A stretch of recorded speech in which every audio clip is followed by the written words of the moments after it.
ಪ್ರಿಯ ವಿದ್ಯಾರ್ಥಿಗಳೇ, ಎಲ್ಲ ಪಾಠಗಳು ಮುಕ್ತಾಯ ಆಗಿವೆ. ನೀವು ತುಂಬ ಪರಿಶ್ರಮ ವಹಿಸಿ ಸಾಕಷ್ಟು ಅಭ್ಯಾಸಗಳನ್ನು ಪೂರ್ವ ಸಿದ್ಧತೆಗಳನ್ನು ಮಾಡ್ತಾ ಇದ್ದೀರಿ. ಈಗ ಸದ್ಯದಲ್ಲೇ ಕೆಲವು ದಿನಗಳಲ್ಲಿ ಪಬ್ಲಿಕ್ ಪರೀಕ್ಷೆ ಸಮೀಪಿಸ್ತಾ ಇವೆ. ಈ ಪಬ್ಲಿಕ್ ಪರೀಕ್ಷೆಗೆ ಪೂರಕವಾಗಿ ಪೂರ್ವ ಸಿದ್ಧತೆಗಾಗಿ ನಾವು 2019-20 ಸಾಲಿನ ಪೂರ್ವ ಸಿದ್ಧತಾ ಪರೀಕ್ಷೆಯ ಪ್ರಶ್ನೆ ಪತ್ರಿಕೆಗಳನ್ನು ಅಭ್ಯಾಸ ಮಾಡೋಣ. ಈ ವರ್ಷದ ಪಬ್ಲಿಕ್ ಪರೀಕ್ಷೆಯ ತಯಾರಿಗಾಗಿ 2019-20 ಸಾಲಿನಲ್ಲಿ ಕರ್ನಾಟಕ ಪರೀಕ್ಷಾ ಮಂಡಳಿಯವರು ಮಾಡಿರುವಂತಹ ಪೂರ್ವ ಸಿದ್ಧತಾ ಪರೀಕ್ಷೆಯ ಪ್ರಶ್ನೆ ಪತ್ರಿಕೆಯನ್ನು ಅದರ ಜೊತೆಗೆ ಅದರ ಉತ್ತರಗಳನ್ನು ಅಭ್ಯಾಸ ಮಾಡೋಣ, ಪ್ರಾರಂಭ ಮಾಡೋಣ. ಈಗ PPT ಬರ್ತದೆ, ನೀವು ಪ್ರಶ್ನೆಗಳನ್ನು ಬರ್ಕೊಳ್ಳಿ. ಅದರ ಉತ್ತರಗಳು ಕೂಡ ಅದರಲ್ಲೇ ಬರ್ತವೆ. ಅಗತ್ಯ ಬಿದ್ದರೆ ನಾನು ಕೆಲವು ಪ್ರಶ್ನೆಗಳಿಗೆ ನಾನು ಬೋರ್ಡಿನಲ್ಲಿ ಉತ್ತರ ಬರೆದು ತೋರಿಸ್ತೇನೆ. ಸ್ಕ್ರೀನ್ನಲ್ಲಿ ನಿಮ್ಮ ಪ್ರಶ್ನೆಗಳು ಬರ್ತವೆ, ನೋಡ್ಕೊಳ್ಳಿ ವಿದ್ಯಾರ್ಥಿಗಳು.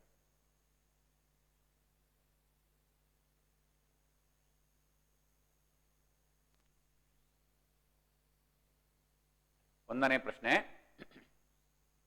180 ಸಮ 2 ರ ಘಾತ x ಗುಣಿಸು 3 ರ ಘಾತ 2 ಗುಣಿಸು 5 ಆದರೆ x ನ ಬೆಲೆ ಎಷ್ಟು ಅಂತ ಕೇಳಿದ್ದಾರೆ. ಆಯ್ಕೆಗಳು A 1, B 2, C 3, D 4. ಉತ್ತರ 2 ಅಂತ ಅಲ್ಲಿದೆ. ಯಾಕೆ ಉತ್ತರ 2 ಅಂತ ನಾನು ಹೇಳ್ತೇನೆ. ಯಾವಾಗಲೂ ಇಂತಹ ಪ್ರಶ್ನೆಗಳಿಗೆ ವಿದ್ಯಾರ್ಥಿಗಳೇ x ನ ಬೆಲೆ ಕಂಡು ಹಿಡಿಯಿರಿ ಅಥವಾ k ಬೆಲೆ ಕಂಡು ಹಿಡಿಯಿರಿ, ಇಂತಹ ಪ್ರಶ್ನೆಗಳು ಇದ್ರೆ ಅಲ್ಲಿ ಆಯ್ಕೆಗಳು ಇರುತ್ತವೆ. ಆ ಕೊಟ್ಟಿರುವ ಆಯ್ಕೆಗಳಲ್ಲಿ ಒಂದೊಂದೇ ಬೆಲೆಯನ್ನು x ಇರುವ ಜಾಗದಲ್ಲಿ ಹಾಕೊಂಡು ನೋಡೋಣ. ಈಗ ಆಪ್ಷನ್ ಎ ಅಲ್ಲಿ 1 ಅಂತ ಇದೆ. ಒಂದು ವೇಳೆ ಆ x ಇರುವ ಜಾಗದಲ್ಲಿ ನಾವು 1 ಅಂತ ಬರೆದರೆ ಏನಾಗ್ತದೆ ಅಂತ ನೋಡೋಣ. 2 ರ ಘಾತ x ಅಂತ ಇದೆ. x ದಲ್ಲಿ 1 ಹಾಕಿದರೆ 2 ರ ಘಾತ 1 ಆಗ್ತದೆ.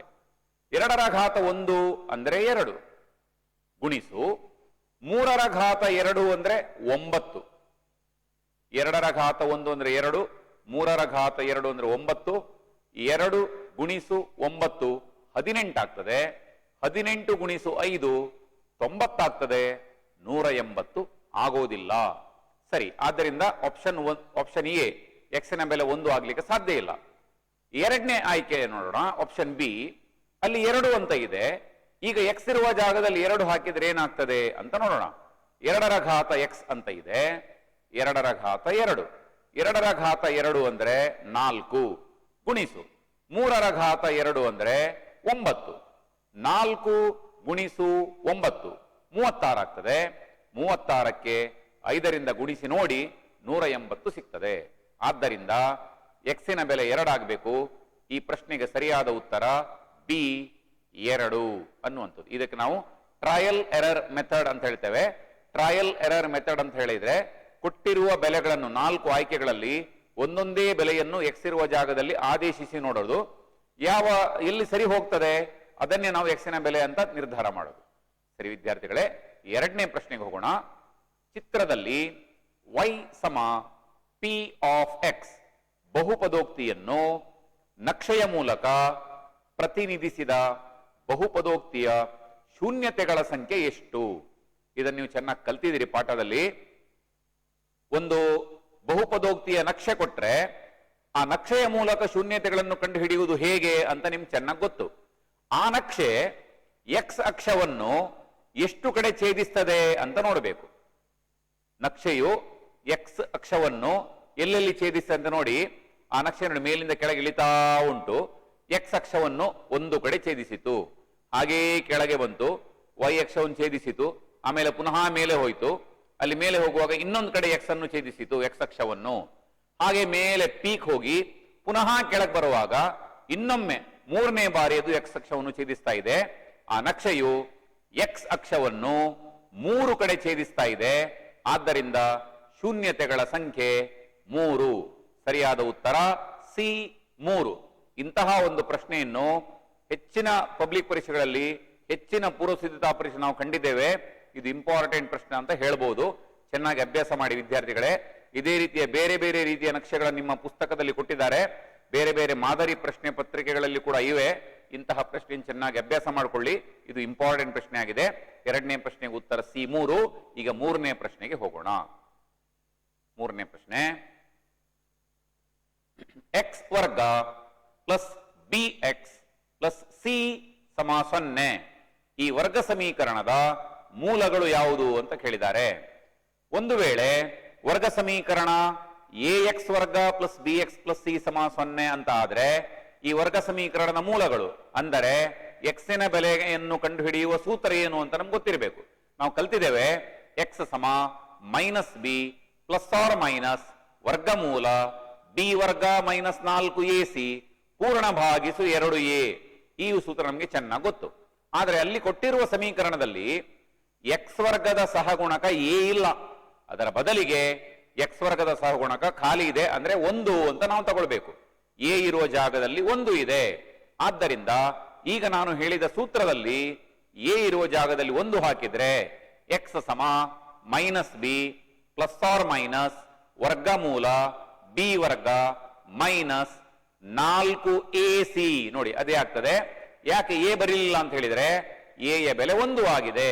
ಆದ್ದರಿಂದ 4ac ಅಂದ್ರೆ 4 ಗುಣಿಸು 1 ಗುಣಿಸು ಸಿ 4c ಆಗ್ತದೆ.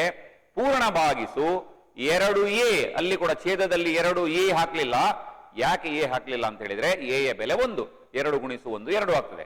ಆದ್ದರಿಂದ ಸರಿಯಾದ ಉತ್ತರ ಆಪ್ಷನ್ ಎ, ಎಕ್ಸ್ ಸಮ minus B plus or minus ವರ್ಗಮೂಲ ಬಿ ವರ್ಗ ಮೈನಸ್ 4c ಪೂರ್ಣ ಭಾಗಿಸು 2. ಸರಿ, ಮುಂದಿನ ಪ್ರಶ್ನೆ, ನಾಲ್ಕನೇ ಪ್ರಶ್ನೆಗೆ ಹೋಗೋಣ. ಸೈನ್ ಥೀಟಾ ಸಮ 3/5 ಆದಾಗ ಕೊಸಿಕ್ ಥೀಟಾದ ಬೆಲೆ ಎಷ್ಟು ಅಂತ ಪ್ರಶ್ನೆ. ನಮ್ಗೆ ಗೊತ್ತು ಸೈನ್ ಥೀಟಾದ ವ್ಯುತ್ಕ್ರಮ ಕೊಸಿಕ್ ಥೀಟಾ ಅಂತ ನಾವು ಕಲ್ತಿದ್ದೇವೆ ತ್ರಿಕೋನಮಿತಿ ಪಾಠದಲ್ಲಿ. ಸೈನ್ ಥೀಟಾದ ವ್ಯುತ್ಕ್ರಮ ಯಾವುದು ಅಂದ್ರೆ ಕೊಸಿಕ್ ಥೀಟಾ ಅನ್ನೋದು ನಮ್ಗೆ ಚೆನ್ನಾಗಿ ಗೊತ್ತು. ಇಲ್ಲಿ ಸೈನ್ ಥೀಟಾದ ಬೆಲೆ 3/5 ಅಂತ ಕೊಟ್ಟಿದ್ದಾರೆ. ಆದ್ದರಿಂದ ಕೊಸಿಕ್ ಥೀಟಾದ ಬೆಲೆ 3/5ರ ವ್ಯುತ್ಕ್ರಮ ಮಾಡಬೇಕು, 5/3 ಆಗ್ತದೆ. ಸರಿಯಾದ ಉತ್ತರ ಆಪ್ಷನ್ ಎ, 5/3. ಐದನೇ ಪ್ರಶ್ನೆಗೆ ಹೋಗೋಣ. ಖಚಿತ ಘಟನೆಯ ಸಂಭವನೀಯತೆ ಎಷ್ಟು ಅಂತ ಕೇಳ್ತಾ ಇದ್ದಾರೆ. ಖಚಿತ ಘಟನೆ ಅಂತ ಹೇಳಿದ್ರೆ ಆ ಘಟನೆ 100% ಸಂಭವ ಆಗಿಯೇ ಆಗ್ತದೆ. ಖಂಡಿತವಾಗಿಯೂ ಸಂಭವಿಸುವಂತಹ ಒಂದು ಘಟನೆ, ಅದರ ಸಂಭವನೀಯತೆ ಯಾವಾಗಲೂ 1. ಇದರ ಜೊತೆಗೆ ಇನ್ನೊಂದು ಪ್ರಶ್ನೆಗೆ ನಾನು ಉತ್ತರ ಹೇಳಿಬಿಡ್ತೇನೆ. 2 ಸಂಭವನೀಯತೆ ಪಾಠದಲ್ಲಿ 1 ಮಾರ್ಕಿಗೆ ಬರುವಂತಹ ಮತ್ತೊಂದು ಪ್ರಶ್ನೆ ಯಾವುದು ಅಂತ ಹೇಳಿದ್ರೆ ಅಸಂಭವ ಘಟನೆಯ ಸಂಭವನೀಯತೆ ಎಷ್ಟು ಅಂತಲೂ ಕೇಳಬಹುದು. ಅಸಂಭವ ಘಟನೆಯ ಸಂಭವನೀಯತೆ 0 ಆಗಿರುತ್ತದೆ. ಖಚಿತ ಘಟನೆಯ ಸಂಭವನೀಯತೆ 1 ಆಗಿರುತ್ತದೆ. ಆಪ್ಷನ್ ಡಿ ಸರಿಯಾದ ಉತ್ತರ. Option D 1. ಆರನೇ ಪ್ರಶ್ನೆ, 2 ಸಮರೂಪ ತ್ರಿಭುಜಗಳ ಅನುರೂಪ ಬಾಹುಗಳ ಅನುಪಾತ 1:4 ಆದರೆ ಅವುಗಳ ವಿಸ್ತೀರ್ಣಗಳ ಅನುಪಾತ ಎಷ್ಟು ಅಂತ ಕೇಳಿದ್ದಾರೆ. ನಾವು ತ್ರಿಭುಜಗಳು ಪಾಠದಲ್ಲಿ ವಿಸ್ತೀರ್ಣಗಳ ಪ್ರಮೇಯ ಚೆನ್ನಾಗಿ ಕಲ್ತಿದ್ದೇವೆ. ಆ ಪ್ರಮೇಯ ಏನು ಹೇಳ್ತದೆ ಅಂತ ಹೇಳಿದ್ರೆ 2 ಸಮರೂಪ ತ್ರಿಭುಜಗಳ ವಿಸ್ತೀರ್ಣಗಳ ಅನುಪಾತ ಅವುಗಳ ಅನುರೂಪ ಬಾಹುಗಳ ವರ್ಗಗಳ ಅನುಪಾತಕ್ಕೆ ಸಮ ಅನ್ನೋದನ್ನು ನಾವು ಕಲ್ತಿದ್ದೇವೆ. ಇಲ್ಲಿ ಅನುರೂಪ ಬಾಹುಗಳ ಅನುಪಾತ ಕೊಟ್ಟಿದ್ದಾರೆ, 1:4 ಅಂತ ಹೇಳ್ತಾ ಇದ್ದಾರೆ. ಆದ್ರಿಂದ ವಿಸ್ತೀರ್ಣಗಳ ಅನುಪಾತ ಬೇಕಾದ್ರೆ ಆ 1:4 ವರ್ಗ ಮಾಡಿದ್ರಾಯ್ತು. 1ರ ವರ್ಗ 1, 4ರ ವರ್ಗ 16. ಆದ್ದರಿಂದ ವಿಸ್ತೀರ್ಣಗಳ ಅನುಪಾತ ಆಪ್ಷನ್ ಬಿ 1:16. ಸರಿ, 7ನೇ ಪ್ರಶ್ನೆ. ನೆಕ್ಸ್ಟ್ ಪೇಜ್, 7ನೇ ಪ್ರಶ್ನೆಗೆ ಹೋಗೋಣ. ಸರಿ, 7ನೇ ಪ್ರಶ್ನೆ, ಆರ್ ಮಾನ ಇರುವ ತ್ರಿಜ್ಯವುಳ್ಳ ವೃತ್ತದ 4ನೇ ಒಂದು ಭಾಗದ ತ್ರಿಜ್ಯಾಂತರ ಖಂಡದ ವಿಸ್ತೀರ್ಣ ಎಷ್ಟು ಅಂತ ಕೇಳಿದ್ದಾರೆ. ನೋಡಿ, ತ್ರಿಜ್ಯಾಂತರ ಖಂಡ ಅಂತ ಹೇಳ್ತಾ ಇದ್ದಾರೆ ಮತ್ತು ಈ ತ್ರಿಜ್ಯಾಂತರ ಖಂಡ ವೃತ್ತದ 4ನೇ ಒಂದು ಭಾಗ ಉಂಟು ಅಂತ ಹೇಳ್ತಾ ಇದ್ದಾರೆ. ನಮ್ಗೆ ವೃತ್ತದ ವಿಸ್ತೀರ್ಣ ಕಂಡು ಹಿಡಿಯುವ ಸೂತ್ರ ಚೆನ್ನಾಗಿ ಗೊತ್ತು, πr² ಅಂತ ನಾವು ಕಲ್ತಿದ್ದೇವೆ. ಈಗ 4ನೇ ಒಂದು ವೃತ್ತದ 4ನೇ ಒಂದು ಭಾಗ ಅಂತ ಹೇಳ್ತಾ ಇದ್ದಾರೆ. ಆದ್ದರಿಂದ πr ವರ್ಗಕ್ಕೆ ನಾವು 4ರಿಂದ ಭಾಗಿಸಿದರೆ ಈ 4ನೇ ಒಂದು ಭಾಗದ ತ್ರಿಜ್ಯಾಂತರ ಖಂಡದ ವಿಸ್ತೀರ್ಣ ಎಷ್ಟು ಅಂತ ಗೊತ್ತಾಗ್ತದೆ. ಆದ್ದರಿಂದ ಇದಕ್ಕೆ ಸರಿಯಾದ ಉತ್ತರ ಸಿ, πr² ಭಾಗಿಸು 4 ವರ್ಗಮಾನಗಳು ಅಥವಾ ಚದರಮಾನಗಳು ಅಂತಲೂ ಬರಿಬಹುದು. 8ನೇ ಪ್ರಶ್ನೆಗೆ ಹೋಗೋಣ. ಇದೆಲ್ಲ ಮಲ್ಟಿಪಲ್ ಚಾಯ್ಸ್ ಪ್ರಶ್ನೆಗಳು, ಸುಲಭವಾದ ಪ್ರಶ್ನೆಗಳು. ಹೆಚ್ಚಿನ ಮಲ್ಟಿಪಲ್ ಚಾಯ್ಸ್ ಪ್ರಶ್ನೆಗಳಲ್ಲಿ ಸೂತ್ರಗಳನ್ನೇ ಕೇಳ್ತಾರೆ. ನೋಡಿ, 8ನೇ ಪ್ರಶ್ನೆಯಲ್ಲಿ ಕೂಡ ಸೂತ್ರ ಇದೆ. ಚಿತ್ರದಲ್ಲಿ ತೋರಿಸಿರುವಂತೆ, ಚಿತ್ರದಲ್ಲಿ ಒಂದು ನೋಡಿ, ಚಿತ್ರ ನೀವು ಕಾಣ್ತಾ ಇದ್ದೀರಲ್ಲಿ, ಆ ಚಿತ್ರದಲ್ಲಿ ಏನಿದೆ? ಅರ್ಧಗೋಳದ ಮೇಲೆ ಶಂಕುವನ್ನು ಸೇರಿಸಿದ್ದಾರೆ. ಅದರ ತ್ರಿಜ್ಯ ಆರ್. ಯಾವುದರ ತ್ರಿಜ್ಯ ಆರ್? ಶಂಕುವಿನ ತ್ರಿಜ್ಯ ಕೂಡ ಆರ್, ಅರ್ಧಗೋಳದ ತ್ರಿಜ್ಯ ಕೂಡ 6 ಸೆಂಟಿಮೀಟರ್ ಮತ್ತು ಶಂಕುವಿನ ಎತ್ತರ h ಸೆಂಟಿಮೀಟರ್ ಆದರೆ ಘನಾಕೃತಿಯ ಘನಫಲ ಎಷ್ಟು ಅಂತ ಕೇಳ್ತಾ ಇದ್ದಾರೆ. ಅಲ್ಲಿ ಚಿತ್ರದಲ್ಲಿ ಕೊಟ್ಟಿರುವಂತಹ ಘನಾಕೃತಿ, ಅದರ ಘನಫಲ ಕಂಡುಹಿಡಿಬೇಕಾದ್ರೆ ನೋಡಿ, ಆ ಘನಾಕೃತಿಯಲ್ಲಿ 2 ಘನಾಕೃತಿಗಳನ್ನು ಜೋಡಣೆ ಮಾಡಿದ್ದಾರೆ. ಒಂದು ಘನಾಕೃತಿ ಶಂಕು ಮೇಲ್ಭಾಗದ್ದು, ಕೆಳಭಾಗದಲ್ಲಿ ಅರ್ಧಗೋಳ ಇದೆ.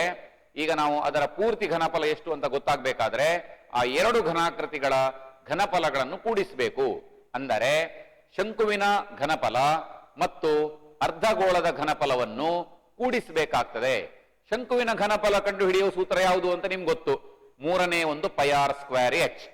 ಹಾಗೆ ಅರ್ಧಗೋಳದ ಘನಫಲ ಕಂಡುಹಿಡಿಯುವ ಸೂತ್ರ ಯಾವುದು ಅಂತ ಹೇಳಿದ್ರೆ 3/2 πr ಘನ. ಅರ್ಧಗೋಳದ ಘನಫಲ 3/2 πr ಘನ, ಶಂಕುವಿನ ಘನಫಲ 3/1 πr²h. ಇವೆರಡನ್ನು ಕೂಡಿಸಿಬಿಟ್ರೆ ಆಯ್ತು.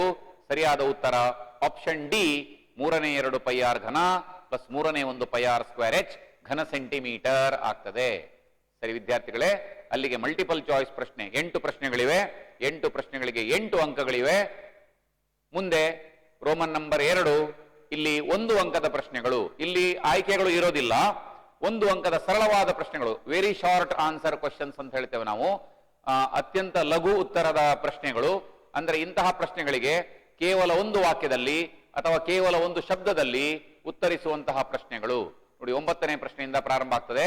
9 ರಿಂದ 16ರವರೆಗೆ 1 ಮಾರ್ಕಿನ 8 ಪ್ರಶ್ನೆಗಳಿವೆ. 4x plus py plus 8 0. ಇದು ಒಂದು ಸಮೀಕರಣ. ಮತ್ತೊಂದು 4x ಪ್ಲಸ್ 4y ಪ್ಲಸ್ 2 0. ಈ ರೇಖಾತ್ಮಕ ಸಮೀಕರಣಗಳ ಜೋಡಿ ಅವುಗಳು ಸಮಾಂತರ ರೇಖೆಗಳನ್ನು ಪ್ರತಿನಿಧಿಸ್ತಾ ಇವೆ ಅಂತ ಹೇಳ್ತಾ ಇದ್ದಾರೆ. ಹಾಗಾದರೆ ಪಿ ಬೆಲೆಯನ್ನು ಕಂಡುಹಿಡಿಯಿರಿ. ನೋಡಿ, 2 ವರ್ಗ ರೇಖಾತ್ಮಕ ಸಮೀಕರಣಗಳ ನಕ್ಷೆಯು ಸಮಾಂತರ ರೇಖೆಗಳನ್ನು ಪ್ರತಿನಿಧಿಸಿದರೆ ಆಗ ಕಂಡೀಷನ್ ಹೇಗಿರ್ತದೆ ಅಂತ ನಮ್ಗೆ ಚೆನ್ನಾಗಿ ಗೊತ್ತಲ್ಲಿ ಕೊಟ್ಟಿದ್ದಾರೆ. ಯಾವ ಕಂಡೀಷನ್ ಇರ್ತದೆ? a1/a2 ಸಮ b1/b2 ಅಸಮ c1/c2 ಆಗಿರ್ಬೇಕಾಗ್ತದೆ. ಅಲ್ಲಿ c1/c2 ನ ಪ್ರಸ್ತಾಪ ಬೇಡ ನಮ್ಗೆ, ಅದು ಅಸಮವಾಗಿದೆ. ಆದ್ರೆ ನಾನು ಬಿಟ್ಬಿಡೋಣ. ನಾವು ಮೊದಲ 2 ಅನುಪಾತಗಳನ್ನು ಮಾತ್ರ ತಗೊಳ್ಳೋಣ. a1/a2. a1 ಅಂದ್ರೆ ಏನು? a1 ಅಂದ್ರೆ ಮೊದಲನೇ ಸಮೀಕರಣದಲ್ಲಿ x ನ ಸಹಗುಣಕ, ಅದೆಷ್ಟು? 4. a2 ಅಂದ್ರೆ ಅದು ಕೂಡ x ನ ಸಹಗುಣಕ. ಎರಡನೇ ಸಮೀಕರಣದಲ್ಲಿ ಇಲ್ಲಿ a1 ಮತ್ತು a2 ಎರಡೂ ಕೂಡ 4 ಆಗಿವೆ. ಆದ್ದರಿಂದ a1/a2 ಅಂದ್ರೆ 4/4 ಆಗ್ತದೆ. ಸಮ b1 ಅಂದ್ರೆ ಏನು? b1 ಅಂದ್ರೆ ಮೊದಲನೇ ಸಮೀಕರಣದಲ್ಲಿ y ಯ ಸಹಗುಣಕವಾಗಿದೆ. ಇಲ್ಲಿ b1 ಅಂದ್ರೆ p ಆಗಿದೆ.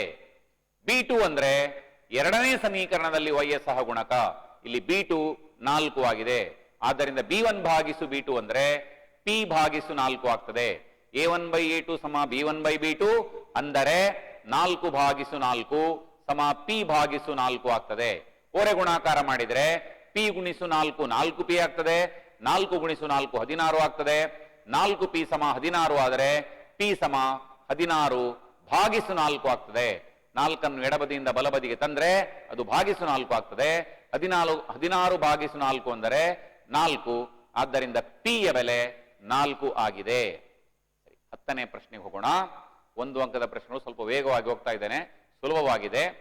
10ನೇ ಪ್ರಶ್ನೆ, ಒಂದು ಸಮಾಂತರ ಶ್ರೇಣಿಯಲ್ಲಿ an ಅಂದ್ರೆ ಎನ್ನನೇ ಪದ ಅಥವಾ ಸಮಾಂತರ ಶ್ರೇಣಿಯ ಸಾಮಾನ್ಯ ಪದ ಅಂತ ಹೇಳ್ತೇವೆ.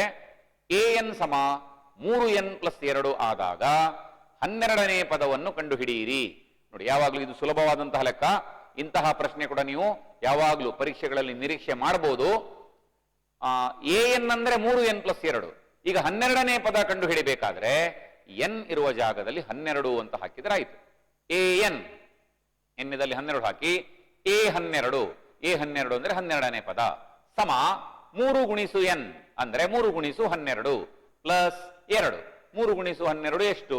36. ಮೊದಲು ಗುಣಾಕಾರ ಮಾಡಬೇಕು, ಈಗ +2 ಮಾಡಿ. 36 + 2 38 ಆಗ್ತದೆ.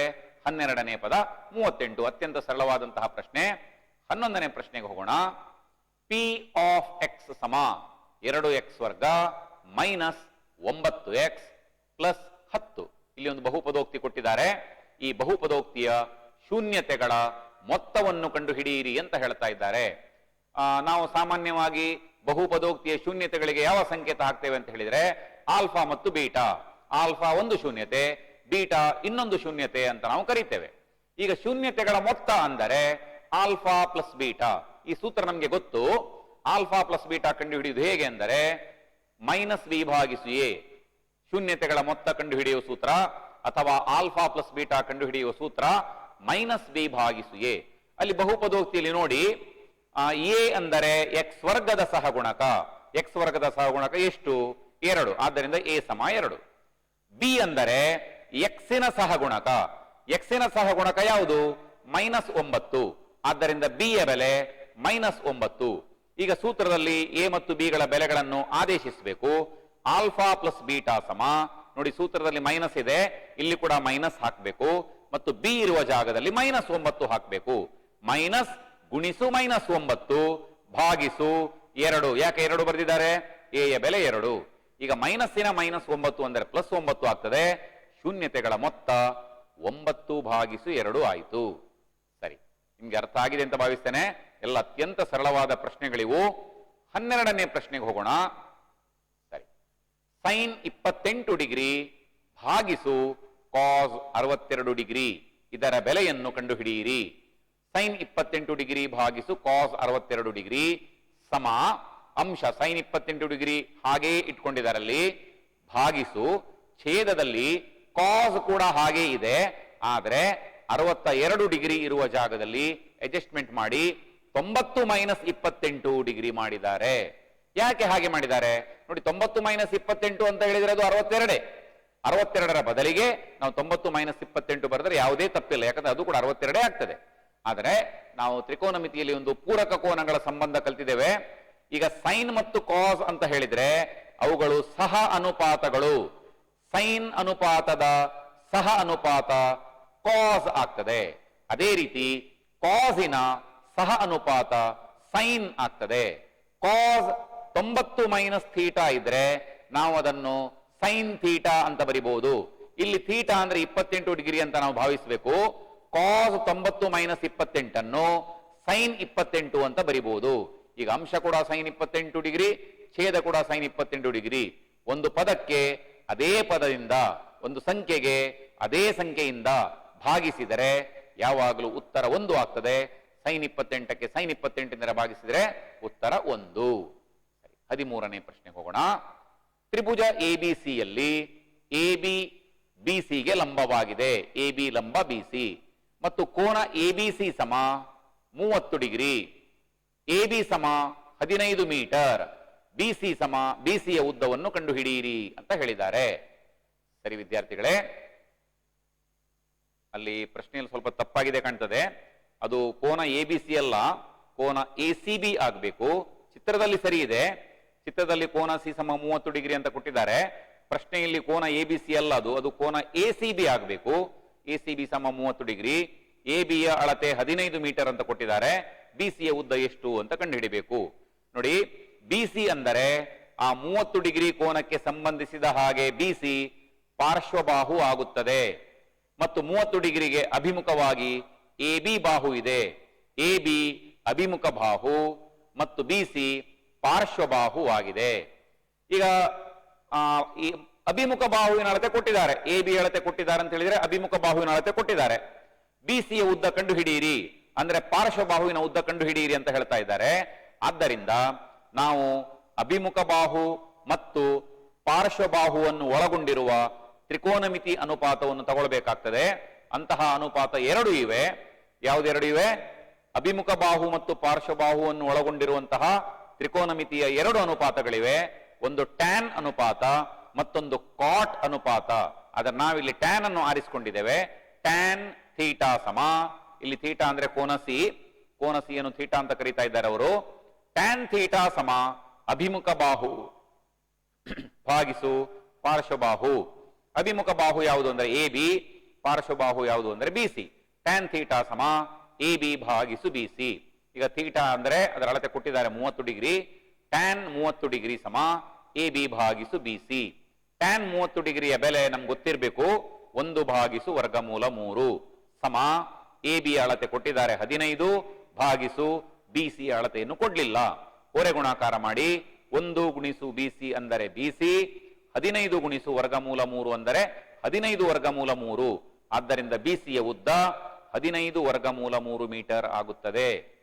14ನೇ ಪ್ರಶ್ನೆ. Next page.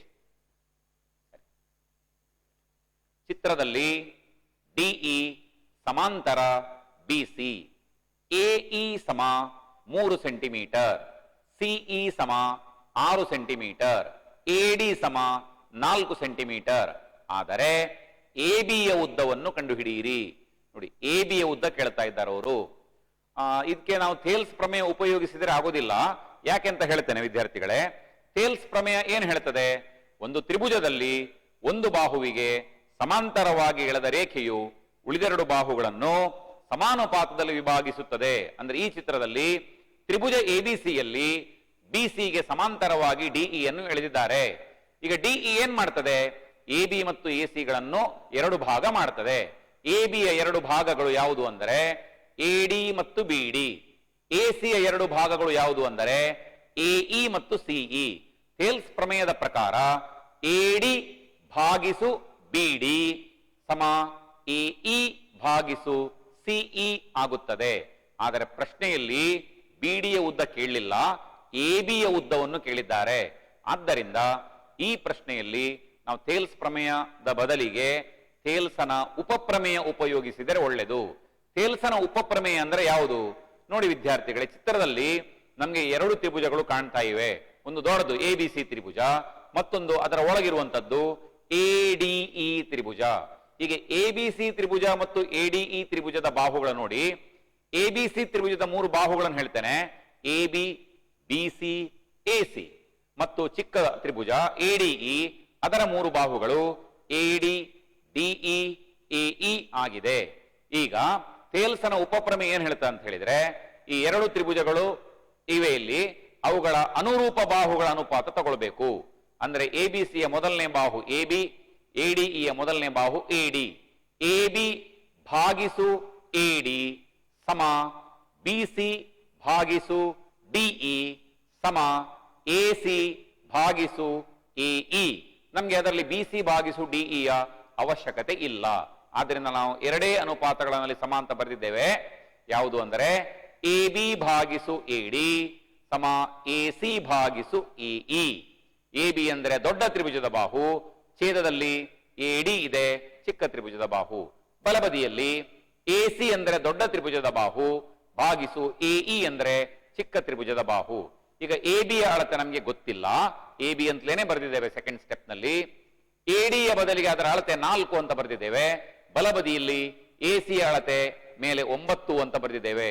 ನೋಡಿ, ಪ್ರಶ್ನೆಯಲ್ಲಿ 9 ಅಂತ ಕೊಡ್ಲಿಲ್ಲ, ಎ ಸಿ ಕೊಡ್ಲಿಲ್ಲ ಪ್ರಶ್ನೆಯಲ್ಲಿ. ನಾವು ಹೇಗೆ ಕಂಡು ಹಿಡಿದಿದ್ದೇವೆ ಎ ಸಿಯನ್ನು? ಎ ಸಿ ಕಂಡು ಹಿಡಿಬೇಕಾದ್ರೆ ಎಇ ಮತ್ತು ಸಿಇಗಳನ್ನು ಕೂಡಿಸಬೇಕು. ಎಇಯ ಅಳತೆ 3 ಸೆಂಟಿಮೀಟರ್, ಸಿಇಯ ಅಳತೆ 6 ಸೆಂಟಿಮೀಟರ್. 3 ಮತ್ತು 6 ಕೂಡಿಸಿದರೆ 9 ಆಗ್ತದೆ. ಎ ಸಿಯ ಉದ್ದ 9 ಆಗ್ತದೆ. ಆದ್ದರಿಂದ ಬಲಭಾಗದಲ್ಲಿ ಎ ಸಿಯ ಜಾಗದಲ್ಲಿ 9 ಬರೆದಿದ್ದೇವೆ, ಭಾಗಿಸು ಎಇ ಇರುವ ಜಾಗದಲ್ಲಿ 3 ಅಂತ ಹಾಕಿದ್ದೇವೆ. 9 ಭಾಗಿಸು 3 ಆಯ್ತು. ಈಗ ಎ ಬಿ ಅಲ್ಲೇ ಇರಲಿ. ಆ 4 ಅಲ್ಲಿ 4 ರಿಪೀಟ್ ಆಗಿದೆ. ಥರ್ಡ್ ಸ್ಟೆಪ್ ನಲ್ಲಿ ಎ ಬಿ ಮಾತ್ರ ಬರೆದ್ರೆ ಸಾಕು, ಎ ಬಿಯ ಕೆಳಗೆ 4 ಬರಿಬೇಕಾಗಿಲ್ಲ. ಆ 4 ನಾವು ಬಲಬದಿಗೆ ವರ್ಗಾಯಿಸಿದ್ದೇವೆ. ವರ್ಗಾಯಿಸುವಾಗ ಅದು ಅಂಶಕ್ಕೆ ಹೋಗ್ತದೆ. 4 ಗುಣಿಸು 9 ಭಾಗಿಸು 3 ಸಮ 36 ಭಾಗಿಸು 3. 36ಕ್ಕೆ 3ರಿಂದ ಭಾಗಿಸಿ 12 ಸೆಂಟಿಮೀಟರ್. ಎ ಬಿಯ ಉದ್ದ 12 ಸೆಂಟಿಮೀಟರ್ ಆಗ್ತದೆ. ವಿಷಯ ಸಣ್ಣದು, ಎಕ್ಸ್ಪ್ಲೇನ್ ಮಾಡಬೇಕಾದ್ರೆ ತುಂಬಾ ಸಮಯ ನಾನು ತಗೊಂಡಿದ್ದೇನೆ. ಮುಂದಿನ ಪ್ರಶ್ನೆ 15ನೇ ಪ್ರಶ್ನೆಗೆ ಹೋಗೋಣ. ಒಂದು ವೃತ್ತದ ಮೇಲಿನ ಯಾವುದೇ ಒಂದು ಬಿಂದುವಿಗೆ ಎಳೆಯಬಹುದಾದ ಸ್ಪರ್ಶಕಗಳ ಸಂಖ್ಯೆ ಬರೆಯಿರಿ. ವಿದ್ಯಾರ್ಥಿಗಳು, ಇದಕ್ಕೆಲ್ಲ ನಾವು ಜ್ಞಾನಾಧಾರಿತ ಪ್ರಶ್ನೆಗಳು ಅಂತ ಹೇಳ್ತೇವೆ. ಇದಕ್ಕೆ ಲೆಕ್ಕಾಚಾರ ಎಲ್ಲ ಯಾವುದೇ ಇಲ್ಲ. ನಾವು ಅನೇಕ ಪರಿಕಲ್ಪನೆಗಳನ್ನು ನೆನ್ಪಿಟ್ಕೊಂಡು ಬರಿಬೇಕಾಗ್ತದೆ. ಈ ಪರಿಕಲ್ಪನೆ ನಮ್ಗೆ ಚೆನ್ನಾಗಿ ಗೊತ್ತು. ಒಂದು ವೃತ್ತದ ಮೇಲೆ ಒಂದು ಬಿಂದುವನ್ನು ಸಿಲೆಕ್ಟ್ ಮಾಡ್ಕೊಳ್ಳೋದು. ಆ ಒಂದು ಬಿಂದುವಿನಲ್ಲಿ ಎಷ್ಟು ಸ್ಪರ್ಶಕ ಎಳಿಬಹುದು? ವೃತ್ತದ ಮೇಲಿನ ಯಾವುದೇ ಒಂದು ಬಿಂದುವಿನಲ್ಲಿ ನಾವು ಒಂದೇ ಒಂದು ಸ್ಪರ್ಶಕ ಎಳಿಲಿಕ್ಕೆ ಸಾಧ್ಯವಾಗ್ತದೆ. ಆದ್ದರಿಂದ ಇದರ ಉತ್ತರ 1 ಆಗಿದೆ. ನೋಡಿ, ಮತ್ತೊಮ್ಮೆ ಸೂತ್ರ ಕೇಳಿದ್ದಾರೆ. ಶಂಕುವಿನ ಭಿನ್ನಕದ ಪೂರ್ಣ ಮೇಲ್ಮೈ ವಿಸ್ತೀರ್ಣ ಕಂಡುಹಿಡಿಯುವ ಸೂತ್ರವನ್ನು ಬರೆಯಿರಿ. ಉತ್ತರ ಇದು ಕೂಡ ಹಾಗೆ ಜ್ಞಾನಾಧಾರಿತ ಪ್ರಶ್ನೆ. ನಾವು ಆ ಸೂತ್ರವನ್ನು ಸ್ಮರಣೆಗೆ ತಂದುಕೊಂಡು ಬರಿಬೇಕಾಗ್ತದೆ. ಸ್ಮರಣೆಗೆ ತಂದುಕೊಂಡಿದ್ದೇವೆ. ಪೈ ಎಲ್ ಗುಣಿಸು R1 ಪ್ಲಸ್ R2. ಇದೇನು ಅಂತ ಹೇಳಿದ್ರೆ, ಪೈ ಎಲ್ ಗುಣಿಸು R1 ಪ್ಲಸ್ R2 ಅಂತ ಹೇಳಿದ್ರೆ ಭಿನ್ನಕದ ಪಾರ್ಶ್ವ ಮೇಲ್ಮೈ ವಿಸ್ತೀರ್ಣ ಕಂಡುಹಿಡಿಯುವ ಸೂತ್ರ. ಅದಕ್ಕೆ ಭಿನ್ನಕದ 2 ಪಾದಗಳ ವಿಸ್ತೀರ್ಣ ಸೇರಿಸಬೇಕು.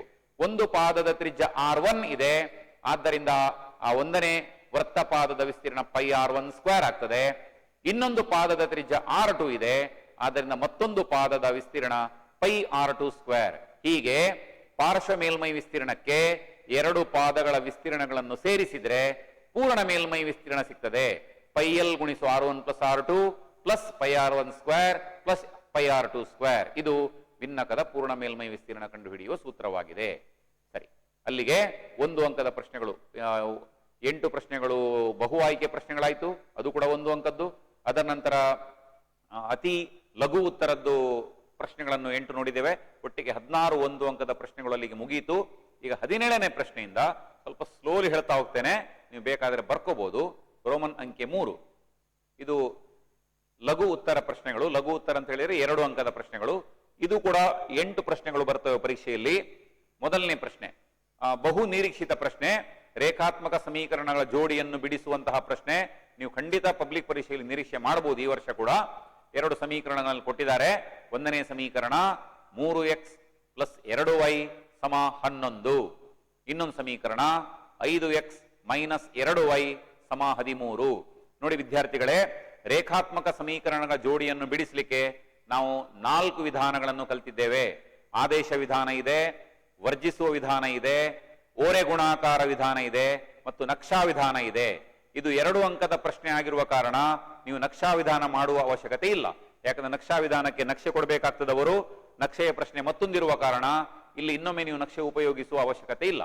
ಉಳಿದ 3 ವಿಧಾನಗಳು, ಆದೇಶ ವಿಧಾನ, ವರ್ಜಿಸುವ ವಿಧಾನ, ಓರೆ ಗುಣಾಕಾರ ವಿಧಾನ, ಈ 3ರಲ್ಲಿ ಯಾವ ವಿಧಾನ ಬೇಕಾದರೂ ಬಳಸಬಹುದು. ಯಾಕೆ ಅಂದ್ರೆ ಪ್ರಶ್ನೆಯಲ್ಲಿ ಅವರು ಸೂಚಿಸಲಿಲ್ಲ, ಇದೇ ಇಂಥದ್ದೇ ವಿಧಾನದಲ್ಲಿ ಬಿಡಿಸಬೇಕು ಅಂತ ಯಾವುದೇ ಸೂಚನೆ ಇಲ್ಲ ಅಲ್ಲಿ. ಆದ ಕಾರಣ ನಾವು ನಮಗೆ ಇಷ್ಟವಾದಂತಹ, ನಮಗೆ ಸುಲಭವಾಗಿರುವಂತಹ ವಿಧಾನದಲ್ಲಿ ನಾವು ಬಿಡಿಸಬಹುದು. ಈ ಉದಾಹರಣೆಯಲ್ಲಿ ನಾವು ಯಾವ ವರ್ಜಿಸುವ ವಿಧಾನವನ್ನು ಮಾಡಿದ್ದೇವೆ. ಯಾಕೆ ವರ್ಜಿಸುವ ವಿಧಾನವನ್ನು ಆಯ್ಕೆ ಮಾಡಿಕೊಂಡಿದ್ದೇವೆ ಅಂತ ಹೇಳಿದ್ರೆ, ನೀವು 2 ಸಮೀಕರಣವನ್ನು ಸೂಕ್ಷ್ಮವಾಗಿ ಗಮನಿಸಿ. ಅಲ್ಲಿ ಪ್ಲಸ್ 2y ಇದೆ, ಮತ್ತೊಂದು ಸಮೀಕರಣದಲ್ಲಿ ಮೈನಸ್ 2y ಇದೆ. ಹೀಗೆ ಪ್ಲಸ್ 2y ಮತ್ತು ಮೈನಸ್ 2y ಇರುವ ಕಾರಣ ಅದನ್ನು ಆ ಸಮೀಕರಣಗಳನ್ನು ಕೂಡಿಸಿದ್ರೆ ಪ್ಲಸ್ 2y ಮತ್ತು ಮೈನಸ್ 2y ಕ್ಯಾನ್ಸಲ್ ಆಗ್ತದೆ. ಅಂದರೆ ನಾವು y ಅನ್ನು ವರ್ಜಿಸಬಹುದು. ಹೀಗೆ 1ನೇ ಸಮೀಕರಣ ಮತ್ತು 2ನೇ ಸಮೀಕರಣವನ್ನು ಕೂಡಿಸಿದಾಗ ಏನಾಗ್ತದೆ? 3x ಮತ್ತು 5x ಗಳ ಮೊತ್ತ 8x ಆಗ್ತದೆ. Plus 2y minus 2y cancel ಆಗ್ತದೆ. ಬಲಬದಿಯಲ್ಲಿ 11 ಮತ್ತು 13 ಕೂಡಿಸಿದರೆ 24 ಆಗ್ತದೆ. 8x ಸಮ 24 ಆದರೆ ಎಕ್ಸಿನ ಬೆಲೆ 24/8 ಆಗ್ತದೆ. 24/8 ಅಲ್ಲಿ ಮಾಡಲಿಲ್ಲ, ನೇರವಾಗಿ ಎಕ್ಸಿನ ಬೆಲೆಯನ್ನು ಬರೆದಿದ್ದಾರೆ. ಎಕ್ಸ್ ಸಮ 3, 24ಕ್ಕೆ 8ರಿಂದ ಭಾಗಿಸಿದರೆ 3. ಈಗ ಈ ಎಕ್ಸಿನ ಬೆಲೆಯನ್ನು ಯಾವುದಾದ್ರೂ ಒಂದು ಸಮೀಕರಣ ಆಗ್ತದೆ, 1ರಲ್ಲಿಯೂ ಆಗ್ತದೆ, 2ರಲ್ಲಿಯೂ ಆಗ್ತದೆ. ಇಲ್ಲಿ ನಾವು ಸಮೀಕರಣ 1ರಲ್ಲಿ ಆದೇಶಿಸಿದ್ದೇವೆ. ಎಕ್ಸ್ ಸಮ 3 ಎಂಬುದನ್ನು ಸಮೀಕರಣ 1ರಲ್ಲಿ ಆದೇಶಿಸಿದಾಗ ನೋಡಿ, 1ನೇ ಸಮೀಕರಣ ಯಾವುದು? 3x ಪ್ಲಸ್ 2y ಸಮ 11. ಅಲ್ಲಿ ಎಕ್ಸ್ ಇರುವ ಜಾಗದಲ್ಲಿ ಬೆಲೆ ಹಾಕಿದ್ದೇವೆ. ಎಕ್ಸಿನ ಬೆಲೆ 3 ಗುಣಿಸು ಎಕ್ಸ್ ಇದ್ದಲ್ಲಿ 3 ಗುಣಿಸು 3 ಬರೆದಿದ್ದೇವೆ. ಪ್ಲಸ್ 2y ಸಮ 11. 3 ಗುಣಿಸು 3 9 ಆಗ್ತದೆ. ಪ್ಲಸ್ 2y ಸಮ 11. 2y ಎಡ ಪಾರ್ಶ್ವದಲ್ಲಿ ಹಾಗೆ ಉಳಿಸಿಕೊಳ್ಳಿ. ಆ 9ಅನ್ನು ಬಲಬದಿಗೆ ವರ್ಗಾಯಿಸಿ, ಆಗ 11 ಮೈನಸ್ 9 ಆಗ್ತದೆ. 2y ಸಮ 2 ಆದರೆ y ಸಮ 2/2 ಅಂದ್ರೆ y ಯ ಬೆಲೆ 1 ಆಗ್ತದೆ. ಹೀಗೆ ಬಿಡಿಸಿದ್ದೇವೆ ನಾವು. ಎಕ್ಸಿನ ಬೆಲೆ 3, y ಯ ಬೆಲೆ 1, ವರ್ಜಿಸುವ ವಿಧಾನದ ಮೂಲಕ ನಾವು ಕಂಡು ಹಿಡಿದಿದ್ದೇವೆ.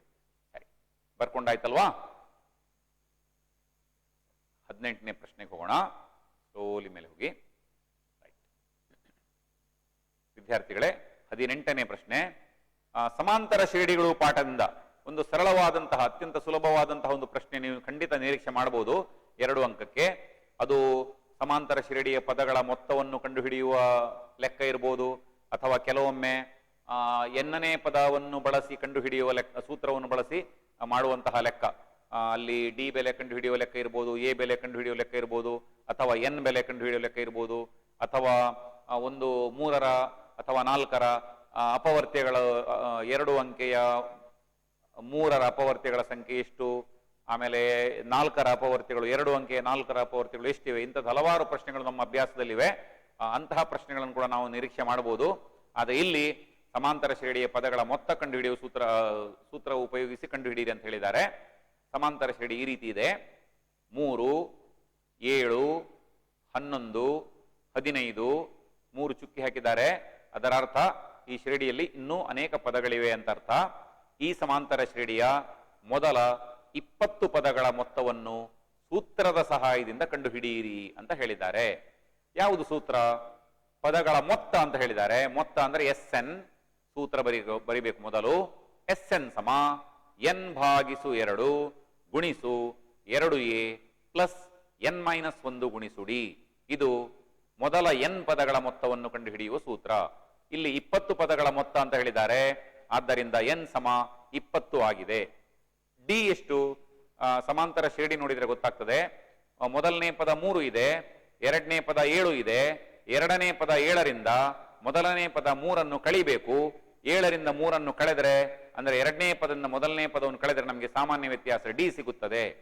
7ರಿಂದ 3 ಕಳೆದರೆ 4, ಆದ್ದರಿಂದ ಡಿ ಸಮ 4. ಇದು ಪ್ರಶ್ನೆಯಲ್ಲಿ ಕೊಟ್ಟಿರೋದಿಲ್ಲ, ನಾವು ಕಂಡು ಹಿಡಿಬೇಕಾಗ್ತದೆ. ಎ ಅಂದರೆ ಮೊದಲನೇ ಪದ ಸ್ಪಷ್ಟವಾಗಿ ಕೊಟ್ಟಿದ್ದಾರೆ 3, ಎ ಸಮ 3. ಹೀಗೆ ಸೂತ್ರದಲ್ಲಿ ಎನ್ ಇರುವ ಜಾಗದಲ್ಲಿ 20 ಹಾಕಿ, ಡಿ ಇರುವ ಜಾಗದಲ್ಲಿ 4 ಹಾಕಿ, ಎ ಇರುವ ಜಾಗದಲ್ಲಿ 3 ಅಂತ ಬರಿಬೇಕು. SN ಅಂದರೆ S20 ಸಮ ಬಲಬದಿಯಲ್ಲಿ n/2 ಇದೆ, 20/2 ಬರಿಬೇಕು. ಆಮೇಲೆ 2a ಇರುವಲ್ಲಿ 2 ಗುಣಿಸು 3 ಹಾಕಬೇಕು. ಪ್ಲಸ್ ಬ್ರಾಕೆಟ್ ನಲ್ಲಿ n-1 ಇದೆ, ನಾವು 20-1 ಅಂತ ಹಾಕಬೇಕು. ಗುಣಿಸು 4 ಸಮ ನೆಕ್ಸ್ಟ್ ಸ್ಟೆಪ್ ನಲ್ಲಿ ನೋಡಿ 20ಕ್ಕೆ 2ರಿಂದ ಭಾಗಿಸಿದರೆ 10 ಆಗ್ತದೆ. ಗುಣಿಸು 2 3 6 ಪ್ಲಸ್ 20ರಿಂದ 1 ಕಳೆದರೆ 19 ಆಗ್ತದೆ. 19 ಗುಣಿಸು 4 ಆಯ್ತು. ನೆಕ್ಸ್ಟ್ ಸ್ಟೆಪ್, ಆವರಣದ ಹೊರಗೆ 10 ಹಾಗೆ ಇದೆ, ಬ್ರಾಕೆಟ್ ನ ಒಳಗೆ 6 ಪ್ಲಸ್ 19 4 76. 19ನೇ ಮಗ್ಗಿ ಬಂದರೆ ಬೇಗ ಬರಿಬಹುದು, ಗುಣಿಸದೆ ಮನಸ್ಸಿನಲ್ಲಿಯೇ ಎಣಿಕೆ ಮಾಡಿ ಬರಲಿಕ್ಕೆ ಆಗ್ತದೆ. 6 ಮತ್ತು 76 ಕೂಡಿಸಿದರೆ 82 ಆಗ್ತದೆ. 10 ಗುಣಿಸು 82 820 ಆಯಿತು. ಆದ್ದರಿಂದ ಕೊಟ್ಟಿರುವಂತಹ ಸಮಾಂತರ ಶ್ರೇಣಿಯ ಮೊದಲ 20 ಪದಗಳ ಮೊತ್ತ ಅಂದರೆ S20 ಸಮ 820 ಅನ್ನೋದು ನಮಗೆ ಗೊತ್ತಾಯಿತು. ತುಂಬಾ ಸುಲಭವಾದಂತಹ ಪ್ರಶ್ನೆ. ಮುಂದಿನ ಪ್ರಶ್ನೆಗೆ ಹೋಗೋಣ. 19ನೇ ಪ್ರಶ್ನೆ, ಕ್ವೆಶ್ಚನ್ ನಂಬರ್ 19. ಸ್ಕ್ರೋಲ್ ಮಾಡಿ. 2x ವರ್ಗ ಪ್ಲಸ್ ಎಕ್ಸ್ ಪ್ಲಸ್ 4 ಸಮ 0 ವರ್ಗ ಸಮೀಕರಣದ ಶೋಧಕವನ್ನು ಕಂಡುಹಿಡಿದು ಮೂಲಗಳ ಸ್ವಭಾವವನ್ನು ಕಂಡುಹಿಡಿಯಿರಿ. ಶೋಧಕದ ಸೂತ್ರ ನಮ್ಗೆ ಗೊತ್ತು. ಶೋಧಕಕ್ಕೆ ನಾವು ಒಂದು ಸಂಕೇತ ಬಳಸ್ತೇವೆ. ನಮ್ಮ ಈಗಿನ ಪುಸ್ತಕದಲ್ಲಿ ಇಲ್ಲ, ಅದು ಪಠ್ಯ ಪುಸ್ತಕದಲ್ಲಿ, ಹಳೆ ಪಠ್ಯ ಪುಸ್ತಕದಲ್ಲಿ ಕೊಟ್ಟಿದ್ರು. ಅಲ್ಲಿ ನೋಡಿ ತ್ರಿಭುಜ ಚಿಹ್ನೆ ಕೊಟ್ಟಿದ್ದಾರೆ. ತ್ರಿಭುಜ ಚಿಹ್ನೆ ಅಲ್ಲ ಅದು, ಅದೊಂದು ಗ್ರೀಕ್ ವರ್ಣಮಾಲೆಯ ಅಕ್ಷರ. ಗ್ರೀಕ್ ವರ್ಣಮಾಲೆಯ ಈ ಅಕ್ಷರವನ್ನು ನಾವು ಡೆಲ್ಟಾ ಅಂತ ಕರಿತೇವೆ. ಡೆಲ್ಟಾ ಎಂಬ ಚಿಹ್ನೆಯನ್ನು, ಡೆಲ್ಟಾ ಎಂಬ ಗ್ರೀಕ್ ವರ್ಣಮಾಲೆಯ ಅಕ್ಷರವನ್ನು ನಾವು ಶೋಧಕಕ್ಕೆ ಬಳಸ್ತೇವೆ. ಶೋಧಕ ಸಮ ಅಂದ್ರೆ ಡೆಲ್ಟಾ ಸಮ ಬಿ ವರ್ಗ ಮೈನಸ್ 4ac. ನಿಜವಾಗಿ ಶೋಧಕ ಅಂದ್ರೆ ಬಿ ವರ್ಗ ಮೈನಸ್ 4ac. ಅಲ್ಲಿ ಕೊಟ್ಟಿರುವಂತಹ ವರ್ಗ ಸಮೀಕರಣ ಗಮನಿಸಬೇಕು. ಎ ಅಂದರೆ ಏನು? ಎ ಅಂದರೆ ಎಕ್ಸ್ ವರ್ಗದ ಸಹಗುಣಕ, ಆದ್ದರಿಂದ ಎ ಸಮ 2 ಆಗ್ತದೆ. ಬಿ ಅಂದರೆ ಎಕ್ಸಿನ ಸಹಗುಣಕ, ಎಕ್ಸಿನ ಜೊತೆಗೆ ಯಾವುದೂ ಇಲ್ಲ ಅಂದ್ರೆ ನಾವು 1x ಅಂತ ಭಾವಿಸಬೇಕಾಗ್ತದೆ. ಬಿ ಸಮ 1 ಆಗ್ತದೆ. ಸಿ ಸಮ ಎಷ್ಟು? ಸಿ ಅಂದ್ರೆ ಸ್ಥಿರಾಂಕ, ಸಿ ಸಮ 4. ಅದನ್ನು ಬರ್ಕೊಳ್ಳಿ ವಿದ್ಯಾರ್ಥಿಗಳೇ, ಅಲ್ಲಿ ಕೊಡ್ಲಿಲ್ಲ. ಎ ಸಮ 2, ಬಿ ಸಮ 1, ಸಿ ಸಮ 4. ಸರಿ, ಈಗ ಅಲ್ಲಿ ಶೋಧಕ ಬರೆದಿದ್ದಾರೆ ಬಿ ವರ್ಗ ಮೈನಸ್ 4ac ಅಂತೇಳಿ. ಆ ಶೋಧಕದ ಸೂತ್ರದಲ್ಲಿ ಎ ಬಿ ಸಿ ಗಳ ಬೆಲೆಗಳನ್ನು ಆದೇಶಿಸಬೇಕು. ಬಿ ಯ ಬೆಲೆ 1, ಬಿ ವರ್ಗ ಅಂದರೆ 1ರ ವರ್ಗ ಆಗುತ್ತದೆ. ಮೈನಸ್ ಆದ್ಮೇಲೆ 4 ಗುಣಿಸು ಎ ಬರೀಲಿಕ್ಕಿಲ್ಲ, ಎ ಯ ಬೆಲೆ 2 ಅಂತ ಹಾಕಬೇಕು. ಗುಣಿಸು ಸಿ ಬರೀಲಿಕ್ಕಿಲ್ಲ, ಸಿ ಇರುವ ಜಾಗದಲ್ಲಿ ಅದರ ಬೆಲೆ 4 ಅಂತ ಹಾಕಬೇಕು. ಹೀಗೆ ಬಿ ವರ್ಗ ಮೈನಸ್ 4ac ಅಂದರೆ 1ರ ವರ್ಗ ಮೈನಸ್ 4 ಗುಣಿಸು 2 ಗುಣಿಸು 4 ಆಗುತ್ತದೆ. 1ರ ವರ್ಗ 1 ಮೈನಸ್ 4 ಗುಣಿಸು 2 8, 8 4 32. 1 ಮೈನಸ್ 32 ಮೈನಸ್ 31 ಆಗ್ತದೆ. ಅಲ್ಲಿ ಪ್ರಿಂಟ್ ಮಿಸ್ಟೇಕ್ ಆಗಿದೆ. ಕೊನೆಯ ಸ್ಟೆಪ್ ನಲ್ಲಿ ಡೆಲ್ಟಾ ಸಮ ಮೈನಸ್ 32 ಅಲ್ಲ, ಅದು ಡೆಲ್ಟಾ ಸಮ ಮೈನಸ್ 31 ಆಗಬೇಕು. ಇಲ್ಲಿ ಡೆಲ್ಟಾ ಅಂದರೆ 0ಗಿಂತ ಚಿಕ್ಕದು. 0ಗಿಂತ ಚಿಕ್ಕದು ಅಂತ ಹೇಗೆ ಗೊತ್ತಾಗ್ತದೆ ನಮಗೆ? ಯಾವಾಗಲೂ ಋಣ ಸಂಖ್ಯೆಗಳು 0ಗಿಂತ ಚಿಕ್ಕದಾಗಿರುತ್ತವೆ, 0ಗಿಂತ ಕಡಿಮೆ ಇರುತ್ತವೆ. ಋಣ ಸಂಖ್ಯೆ ಬಂದ ಕೂಡಲೇ ಅದು ಲಘುತರ 0, 0ಗಿಂತ ಕಡಿಮೆ ಅಂತ ಬರೆದು ಬಿಡುವುದೇ. ಆ 3 ವಿಷಯಗಳು ನಮ್ಗೆ ಗೊತ್ತಿರಬೇಕಾಗ್ತದೆ. ಶೋಧಕದ ಬೆಲೆ 0 ಆದರೆ ವರ್ಗ ಸಮೀಕರಣದ ಮೂಲಗಳು ಸಮವಾಗಿರುತ್ತವೆ. ಶೋಧಕದ ಬೆಲೆ ಧನಸಂಖ್ಯೆಯಾದರೆ ಅಂದರೆ 0ಗಿಂತ ಹೆಚ್ಚಿದ್ದರೆ ಆಗ ವರ್ಗ ಸಮೀಕರಣದ ಮೂಲಗಳು ಭಿನ್ನ ಮತ್ತು ವಾಸ್ತವ ಸಂಖ್ಯೆಗಳಾಗಿರುತ್ತವೆ. ಆದರೆ ಶೋಧಕದ ಬೆಲೆ 0ಗಿಂತ ಕಡಿಮೆ ಇದ್ದರೆ ಆಗ ವರ್ಗ ಸಮೀಕರಣದ ಮೂಲಗಳು ವಾಸ್ತವ ಸಂಖ್ಯೆಗಳು ಆಗಿರುವುದಿಲ್ಲ, ಅಥವಾ ಅದಕ್ಕೆ ನಾವು ಊಹಾತ್ಮಕ ಸಂಖ್ಯೆಗಳು ಅಂತ ಕರಿತೇವೆ. ಇಲ್ಲಿ ಶೋಧಕದ ಬೆಲೆ ಋಣ ಸಂಖ್ಯೆ ಆಗಿದೆ, ಅಂದ್ರೆ 0ಗಿಂತ ಕಡಿಮೆ ಇದೆ.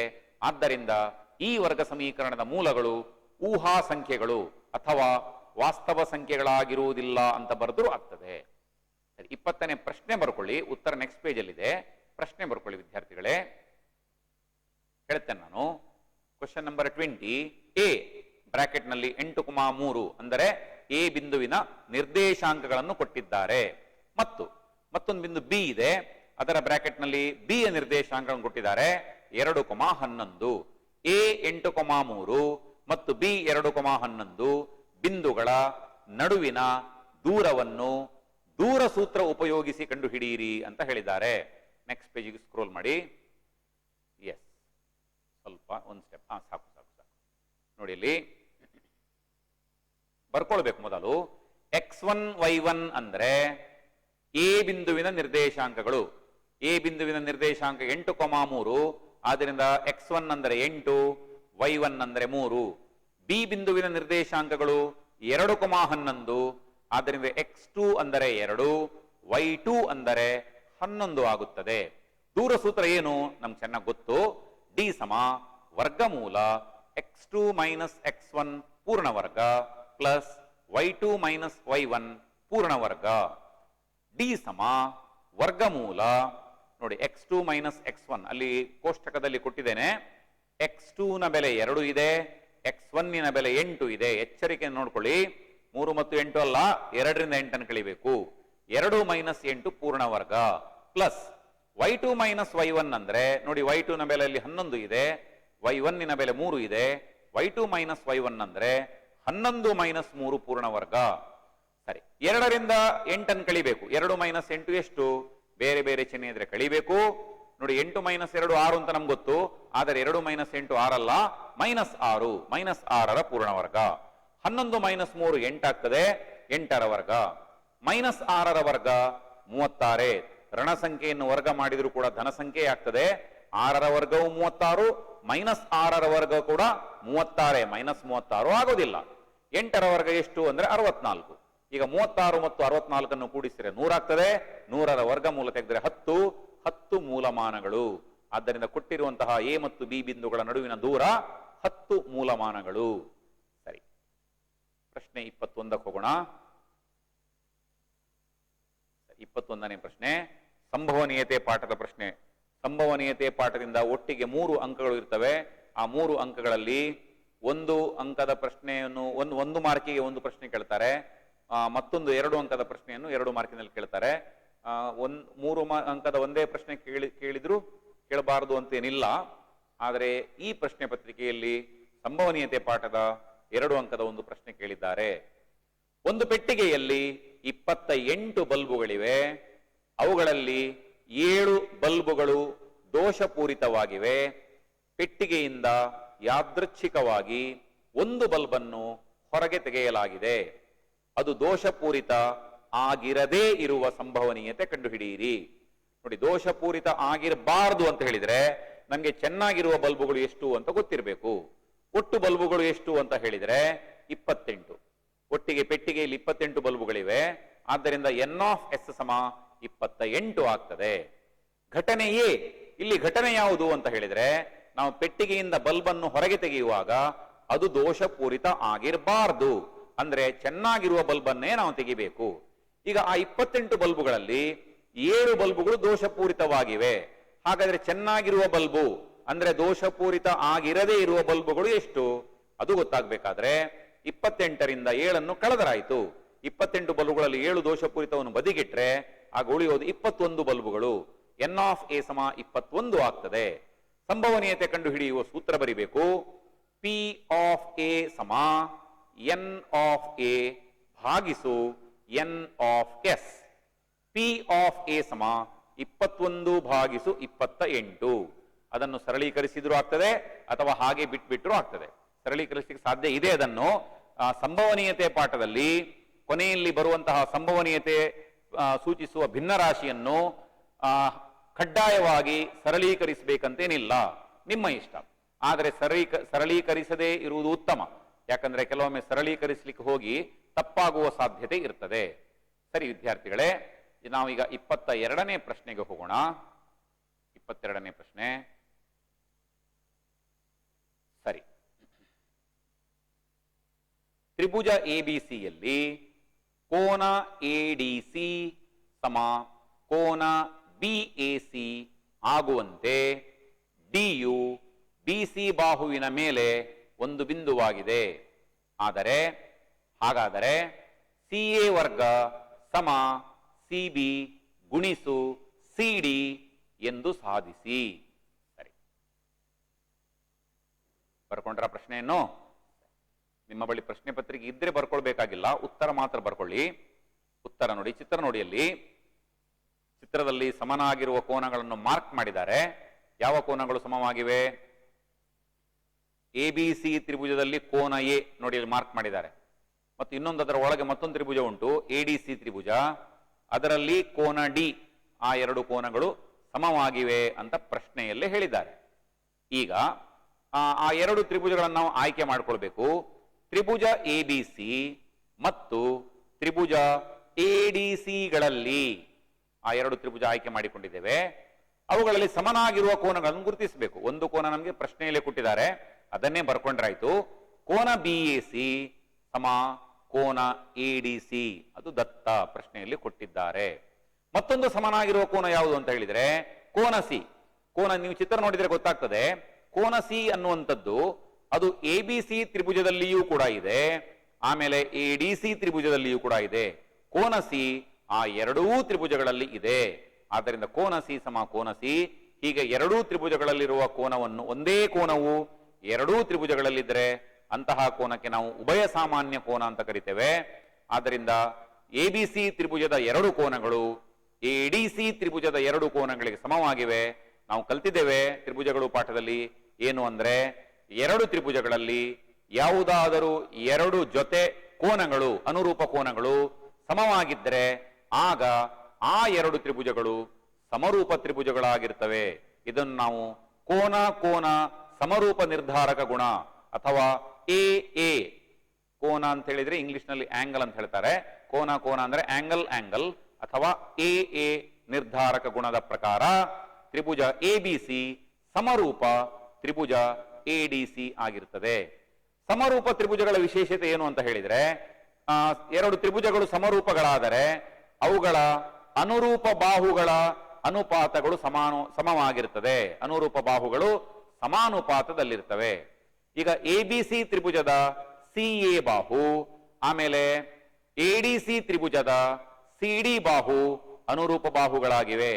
ಅನುರೂಪ ಬಾಹುಗಳನ್ನು ಕಂಡು ಹಿಡಿದು ಹೇಗಂತ ಗೊತ್ತಿರಬಹುದು ವಿದ್ಯಾರ್ಥಿ, ನಾನು ವಿವರಿಸ್ತೇನೆ ನಿಮ್ಗೆ. ನೋಡಿ ಅಲ್ಲಿ ಚಿತ್ರ ನೋಡಿ. ಸಿಎ ಬಾಹು ಯಾವುದರ ಎದುರಿಗಿದೆ? ಸಿಎ ಬಾಹು ಕೋನ ಬಿಯ ಎದುರಿಗೆ ಇದೆ. ಆಮೇಲೆ ಸಿಡಿ ಬಾಹು ಯಾವುದರ ಎದುರಿಗಿದೆ? ಸಿಡಿ ಬಾಹು ಕೋನ ಡಿಎಸಿಯ ಎದುರಿಗಿದೆ. ನಾವು ಆಗಲೇ ಅಲ್ಲಿ ಸಮನಾಗಿರುವ ಕೋನಗಳನ್ನು ಬರೆದಿದ್ದೇವೆ. ಕೋನ ಎಬಿಸಿ ತ್ರಿಭುಜದಲ್ಲಿ ಕೋನ ಎ ಮತ್ತು ಕೋನ ಸಿ ಆರಿಸಿಕೊಂಡಿದ್ದೇವೆ, ಉಳಿದ ಕೋನ ಬಿ ಆಗ್ತದೆ. ಅದೇ ರೀತಿ ಎಡಿಸಿ ತ್ರಿಭುಜದಲ್ಲಿ ಎಡಿಸಿ ಕೋನ ಆರಿಸಿಕೊಂಡಿದ್ದೇವೆ, ಕೋನ ಸಿ ಆರಿಸಿಕೊಂಡಿದ್ದೇವೆ, ಉಳಿದ ಕೋನ ಡಿಎಸಿ ಆಗ್ತದೆ. ತ್ರಿಭುಜ ಎಬಿಸಿಯಲ್ಲಿ ಉಳಿದ ಕೋನ ಕೋನ ಬಿ, ತ್ರಿಭುಜ ಎಡಿಸಿಯಲ್ಲಿ ಉಳಿದ ಕೋನ ಡಿಎಸಿ. ಹೀಗೆ ಉಳಿದ ಕೋನಗಳ ಎದುರಿನ ಬಾಹುಗಳು ಕೋನ ಬಿಯ ಎದುರಿನ ಬಾಹು ಸಿಎ, ಕೋನ ಡಿಎಸಿಯ ಎದುರಿನ ಬಾಹು ಸಿಡಿ. ಆದ್ದರಿಂದ ಸಿಎ ಮತ್ತು ಸಿಡಿಗಳು ಅನುರೂಪ ಬಾಹುಗಳಾಗಿವೆ. ಮತ್ತು ಇನ್ನೊಂದು ಜೊತೆ ಸಿಬಿ ಮತ್ತು ಸಿಎ. ಯಾಕೆ ಸಿಬಿ ತಗೊಂಡಿದ್ದೇವೆ? ಸಿಬಿ ಅಂದ್ರೆ ಕೋನ ಬಿಎಸಿಯ ಎದುರಿನ ಬಾಹುವಾಗಿದೆ. ಹಾಗಾದ್ರೆ ಕೋನ ಎಡಿಸಿಯ ಎದುರಿನ ಬಾಹು ಯಾವುದು? ಸಿಎ ಆಗಿದೆ. ಸಿಬಿ ಭಾಗಿಸು ಸಿಎ ಅದು ಇನ್ನೊಂದು ಜೊತೆ ಅನುರೂಪ ಬಾಹುಗಳ ಅನುಪಾತವಾಗಿದೆ. ಈ ಎರಡು ಅನುಪಾತಗಳು ಸಮವಾಗಿವೆ.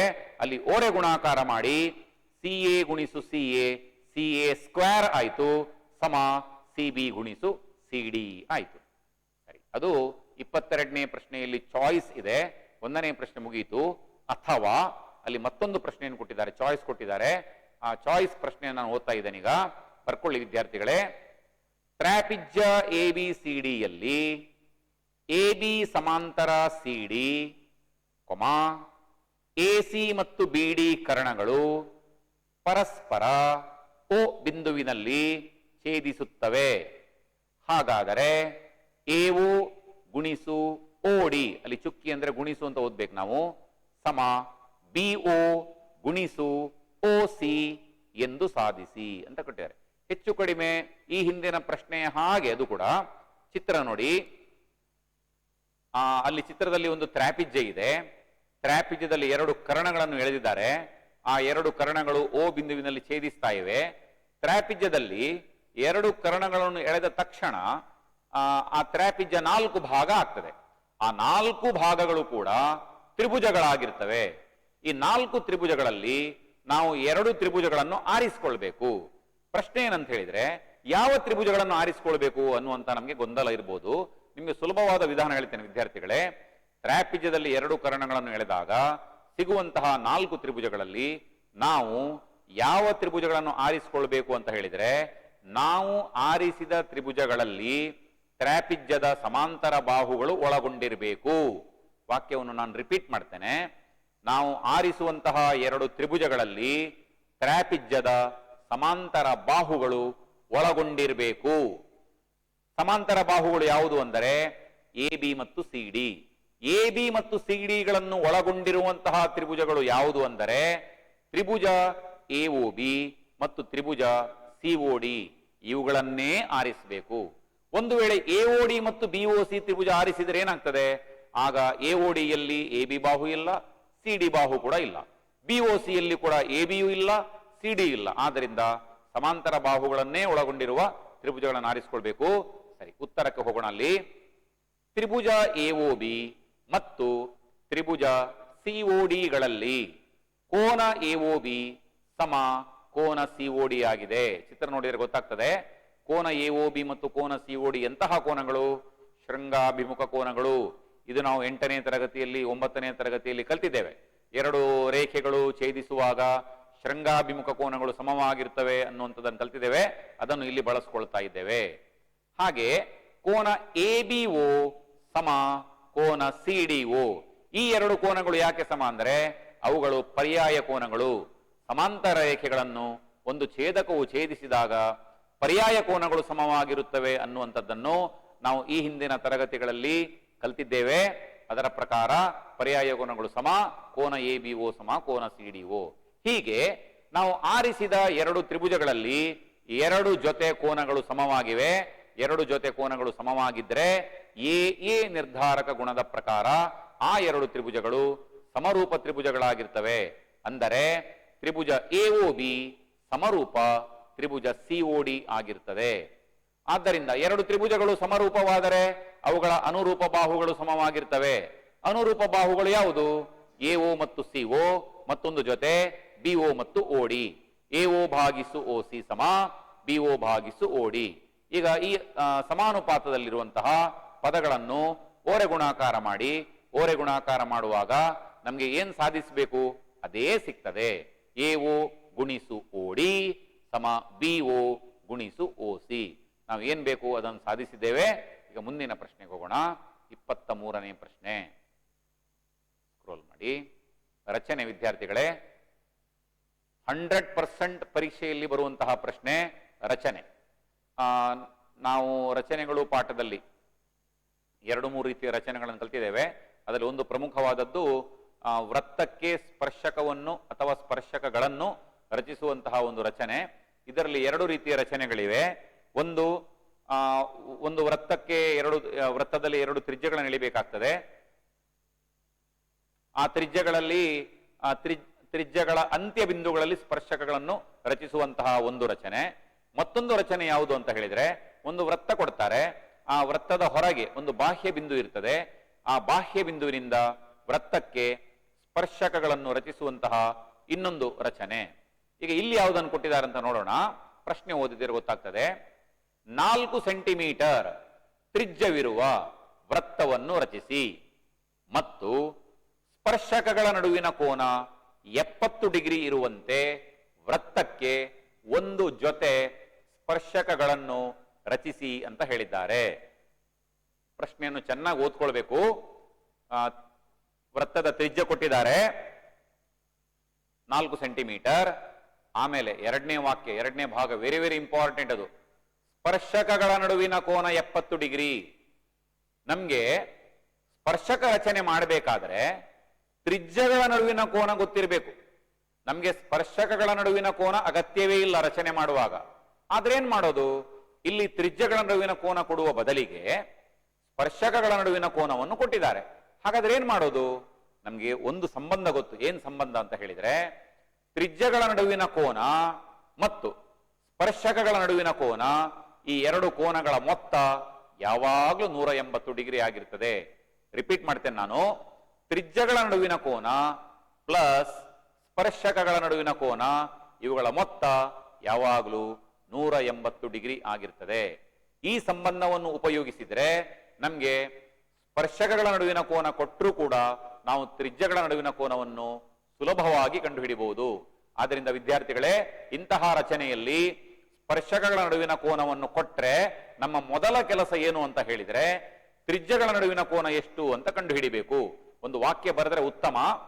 ತ್ರಿಜ್ಯಗಳ ನಡುವಿನ ಕೋನ ಸಮ, ರಿಪೀಟ್ ಮಾಡ್ತೇನೆ, ತ್ರಿಜ್ಯಗಳ ನಡುವಿನ ಕೋನ ಸಮ 180 ಡಿಗ್ರಿ ಮೈನಸ್ 70 ಡಿಗ್ರಿ. 180ರಿಂದ ಸ್ಪರ್ಶಕಗಳ ನಡುವಿನ ಕೋನ ಕಳಿಬೇಕು, ಅಂದ್ರೆ 70 ಡಿಗ್ರಿಯನ್ನು ಕಳಿಬೇಕು. 180ರಿಂದ 70 ಕಳೆದ್ರೆ 110 ಡಿಗ್ರಿ ಆಗ್ತದೆ. ಈ 110 ಡಿಗ್ರಿ ಅನ್ನುವಂಥದ್ದು ತ್ರಿಜ್ಯಗಳ ನಡುವಿನ ಕೋನ ಆಗಿರ್ತದೆ. ಈಗ ಅಲ್ಲಿ ರಚನೆ ನೀವು ಚಿತ್ರದಲ್ಲಿ ಕಾಣ್ತಾ ಇದ್ದೀರಿ. ನಿಮ್ಗೆ ನಾನು ಹಂತಗಳನ್ನು ಹೇಳ್ತೇನೆ, ಒಂದೊಂದಾಗಿ ಹಂತಗಳನ್ನು ಹೇಳ್ತೇನೆ. ಮೊದಲು ಏನು ಮಾಡಬೇಕು, ಒಟ್ಟಿಗೆ 4ರಿಂದ 5 ಹಂತಗಳಿವೆ. ಮೊದಲನೇ ಹಂತ, ನಿಮ್ಮ ಕೈವಾರದಲ್ಲಿ ಸ್ಕೇಲ್ ಮತ್ತು ಕೈವಾರವನ್ನು ಉಪಯೋಗಿಸಿ ಕೈವಾರದಲ್ಲಿ 4 ಸೆಂಟಿಮೀಟರ್ ತ್ರಿಜ್ಯವನ್ನು ತೆಗೆದುಕೊಂಡು ಒಂದು ವೃತ್ತವನ್ನು ಎಳೆಯಿರಿ. 4 ಸೆಂಟಿಮೀಟರ್ ತ್ರಿಜ್ಯವನ್ನು ತೆಗೆದುಕೊಂಡು ವೃತ್ತವನ್ನು ಎಳೆಯಿರಿ. ಸರಿ, ವೃತ್ತವನ್ನು ಎಳೆದಾಯ್ತು. ನೀವು ಎಲ್ಲಿ ಕೈವಾರ ಇಟ್ಟಿದ್ದೀರಿ ಅದು ವೃತ್ತ ಕೇಂದ್ರ, ಅಲ್ಲಿ ಒಂದು ಚುಕ್ಕಿ ಹಾಕಿ ಅದಕ್ಕೆ ನಾವು ಓ ಅಂತ ಹೆಸರು ಕೊಡಬೇಕು. ವೃತ್ತ ಕೇಂದ್ರಕ್ಕೆ ಓ ಅಂತ ಹೆಸರು ಕೊಡಬೇಕು. ಸರಿ, ವೃತ್ತ ಕೇಂದ್ರ ಗುರುತಿಸಿ ಆದ ನಂತರ ಒಂದು ತ್ರಿಜ್ಯ ಓ ಎ ಎಳೆಯಬೇಕು. ಓ ಎ ತ್ರಿಜ್ಯವನ್ನು ಎಳೆಯಿರಿ. ಓ ಎ ತ್ರಿಜ್ಯ ಎಳೆದಾದ ನಂತರ ಕೋನಮಾಪಕದ ಸಹಾಯದಿಂದ ಓ ಎ ತ್ರಿಜ್ಯಕ್ಕೆ 110 ಡಿಗ್ರಿ ಕೋನವನ್ನು ಉಂಟು ಮಾಡುವಂತೆ ಮತ್ತೊಂದು ತ್ರಿಜ್ಯ ಓ ಬಿಯನ್ನು ಎಳೆಯಬೇಕು. ಪುನಃ ಹೇಳ್ತೇನೆ ಸೆಕೆಂಡ್ ಸ್ಟೆಪ್ ಅನ್ನು. ಓ ಎ ತ್ರಿಜ್ಯ ಎಳೆದಾದ ನಂತರ ಓ ಎ ತ್ರಿಜ್ಯಕ್ಕೆ 110 ಡಿಗ್ರಿ ಇರುವಂತೆ ಓ ಬಿ ತ್ರಿಜ್ಯವನ್ನು ಕೋನಮಾಪಕದ ಸಹಾಯದಿಂದ ಎಳೆಯಿರಿ. ಸರಿ, ಅಲ್ಲಿಗೆ 2 ತ್ರಿಜ್ಯಗಳು ನಮ್ಮ ಹತ್ರ ರೆಡಿ ಇವೆ. ಆ 2 ತ್ರಿಜ್ಯಗಳ ನಡುವಿನ ಕೋನ 110 ಡಿಗ್ರಿ. ಗಮನಿಸಿ ವಿದ್ಯಾರ್ಥಿಗಳೇ, ಇಲ್ಲಿ 110 ಡಿಗ್ರಿ ಅನ್ನುವಂಥದ್ದು ಅದು ವಿಶಾಲ ಕೋನ ಆಗಿದೆ ಅಥವಾ ಅಧಿಕ ಕೋನ ಆಗಿದೆ. ಅದು 90 ಡಿಗ್ರಿಗಿಂತ ಜಾಸ್ತಿ ಇರಬೇಕು. ಸರಿ, ಈಗ ಮೊದಲನೇದಾಗಿ ಎ ಬಿಂದುವಿನಲ್ಲಿ ಸ್ಪರ್ಶಕ ರಚನೆ ಮಾಡಬೇಕು. ನೀವು ಕೈವಾರ ಬದಿಗಿಟ್ಟಿದ್ದೀರಿ, ಅದನ್ನು ತಗೊಳ್ಳಿಗ. ಕೈವಾರದಲ್ಲಿ ನೀವು ಆಗ ತಗೊಂಡಿರುವಂತಹ 4 ಸೆಂಟಿಮೀಟರ್ ತ್ರಿಜ್ಯ ಇದೆ, ಅದನ್ನು ಬದಲಾಯಿಸಬೇಡಿ, ಅಷ್ಟೇ ಇರಲಿ. ಈಗ ಕೈವಾರವನ್ನು ಎ ಬಿಂದುವಿನಲ್ಲಿ ಇಡಬೇಕು. ಎ ಬಿಂದುವಿನಲ್ಲಿ ಕೈವಾರವನ್ನಿಟ್ಟು ಓ ಬಿಂದುವಿಂದ ಪ್ರಾರಂಭಿಸಿ ಒಂದು ದೊಡ್ಡ ಕಂಸ, ಅರ್ಧವರ್ತ ಎಳೆದ್ರೂ ಪರವಾಗಿಲ್ಲ, ಅರ್ಧವರ್ತವನ್ನು ಎಳೆಯಿರಿ.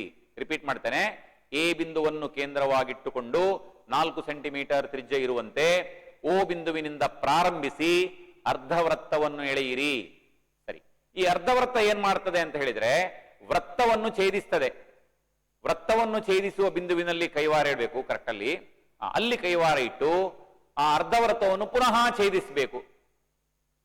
ಸರಿ, ಅಲ್ಲಿ ಕಾಣಿಸಲಿಲ್ಲ, ಅದು ಅರ್ಧವೃತ್ತವನ್ನು ಛೇದಿಸಬೇಕು. ಅರ್ಧವೃತ್ತವನ್ನು ಛೇದಿಸಿದ ಕಡೆ ಪುನಃ ಕೈವಾರ ಇಟ್ಟು ಆ ಮೊದಲು ಎಳೆದ ಕಂಸವನ್ನು ಪುನಃ ಛೇದಿಸಬೇಕು. ಆಗಲ್ಲಿ ಎರಡು ಕಂಸಗಳು ಛೇದಿಸ್ತವೆ. ಎರಡು ಕಂಸಗಳು ಛೇದಿಸುವ ಬಿಂದುವನ್ನು ನೇರವಾಗಿ ಎ ಬಿಂದುವಿಗೆ ಸೇರಿಸಬೇಕು. ಅದನ್ನು ಹಾಗೆ ಮುಂದೆ ತಗೊಂಡೋಗ್ಬೇಕು, ರದ್ದಿಸಬೇಕು. ಅದು ಎ ಬಿಂದುವಿನಲ್ಲಿ ಎಳೆದ ಸ್ಪರ್ಶಕವಾಗಿರ್ತದೆ. ಇದೇ ವಿಧಾನವನ್ನು ಅನುಸರಿಸಿ ಈಗ ಬಿ ಬಿಂದುವಿನಲ್ಲಿ ಇನ್ನೊಂದು ಸ್ಪರ್ಶಕ ರಚನೆ ಮಾಡಬೇಕು. ಹೇಗೆ? ಬಿ ಬಿಂದುವಿನಲ್ಲಿ ಕೈವಾರ ಇಡಬೇಕು. ಕೈವಾರದಲ್ಲಿ ತ್ರಿಜ್ಯ 4 ಸೆಂಟಿಮೀಟರ್ ಇದೆ. ಓ ಬಿಂದುವಿನಿಂದ ಪ್ರಾರಂಭಿಸಿ ಒಂದು ಅರ್ಧವೃತ್ತವನ್ನು ಎಳೆಯಿರಿ. ಈಗ ಈ ವೃತ್ತವನ್ನಲ್ಲಿ ಛೇದಿಸ್ತಾ ಇದೆ. ವೃತ್ತವನ್ನು ಕರೆಕ್ಟ್ ಅಲ್ಲಿ ಕೈವಾರ ಇಡಬೇಕು. ಅಲ್ಲಿ ಕೈವಾರ ಇಟ್ಟು ಪುನಃ ಅಷ್ಟೇ ತ್ರಿಜ್ಯದಿಂದ ಅರ್ಧವೃತ್ತವನ್ನು ಛೇದಿಸಬೇಕು. ಚಿತ್ರದಲ್ಲಿ ಕಾಣಲಿಲ್ಲ ಅಲ್ಲಿ, ಸರಿ, ಅಲ್ಲಿ ಬರ್ತದೆ ಸಾಧಾರಣ. ಅಲ್ಲಿ ಕಂಸ ಎಳೆದಾದ ನಂತರ ಅಲ್ಲಿ ಒಂದು ಬಿಂದು ಸಿಗ್ತದೆ. ಆ ಬಿಂದುವನ್ನು ಕೇಂದ್ರವಾಗಿಟ್ಟುಕೊಂಡು ಮತ್ತೆ ಮೊದಲನೇ ಕಂಸವನ್ನು ಛೇದಿಸಬೇಕು. ಅಲ್ಲಿಗೆ ಎರಡು ಕಂಸಗಳು ಛೇದಿಸುವ ಬಿಂದು ನಮಗೆ ಸಿಗ್ತವೆ. ಸರಿ, ಅದನ್ನು ಬಿ ಯೊಂದಿಗೆ ಸೇರಿಸಿ ಹಾಗೆಯೇ ವೃದ್ಧಿಸಬೇಕು. ಮೊದಲು ಎಳೆದ ಸ್ಪರ್ಶಕವನ್ನು ಅದು ಪಿ ಬಿಂದುವಿನಲ್ಲಿ ಸಂಧಿಸ್ತದೆ. ಬೇಕಾದ್ರೆ ಕೋನ ಮಾಪಕ ಇಟ್ಟು ಪಿ ಬಿಂದುವಿನಲ್ಲಿ ಎಷ್ಟು ಕೋನ ಇದೆ ಅಂತ ನೋಡಿ.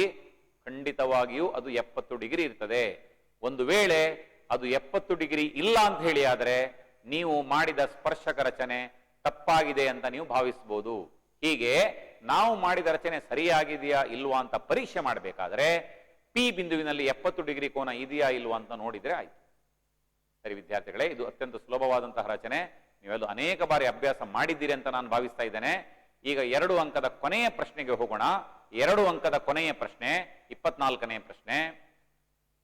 ಚಿತ್ರದಲ್ಲಿ ತೋರಿಸಿರುವಂತೆ ಎರಡು ಸರ್ವಸಮ ವೃತ್ತಗಳು ಪರಸ್ಪರ ಬಾಹ್ಯವಾಗಿ ಸ್ಪರ್ಶಿಸುತ್ತವೆ ಮತ್ತು ಆಯತ ಎಬಿಸಿಡಿಯ ಬಾಹುಗಳನ್ನು ಸ್ಪರ್ಶಿಸುತ್ತವೆ.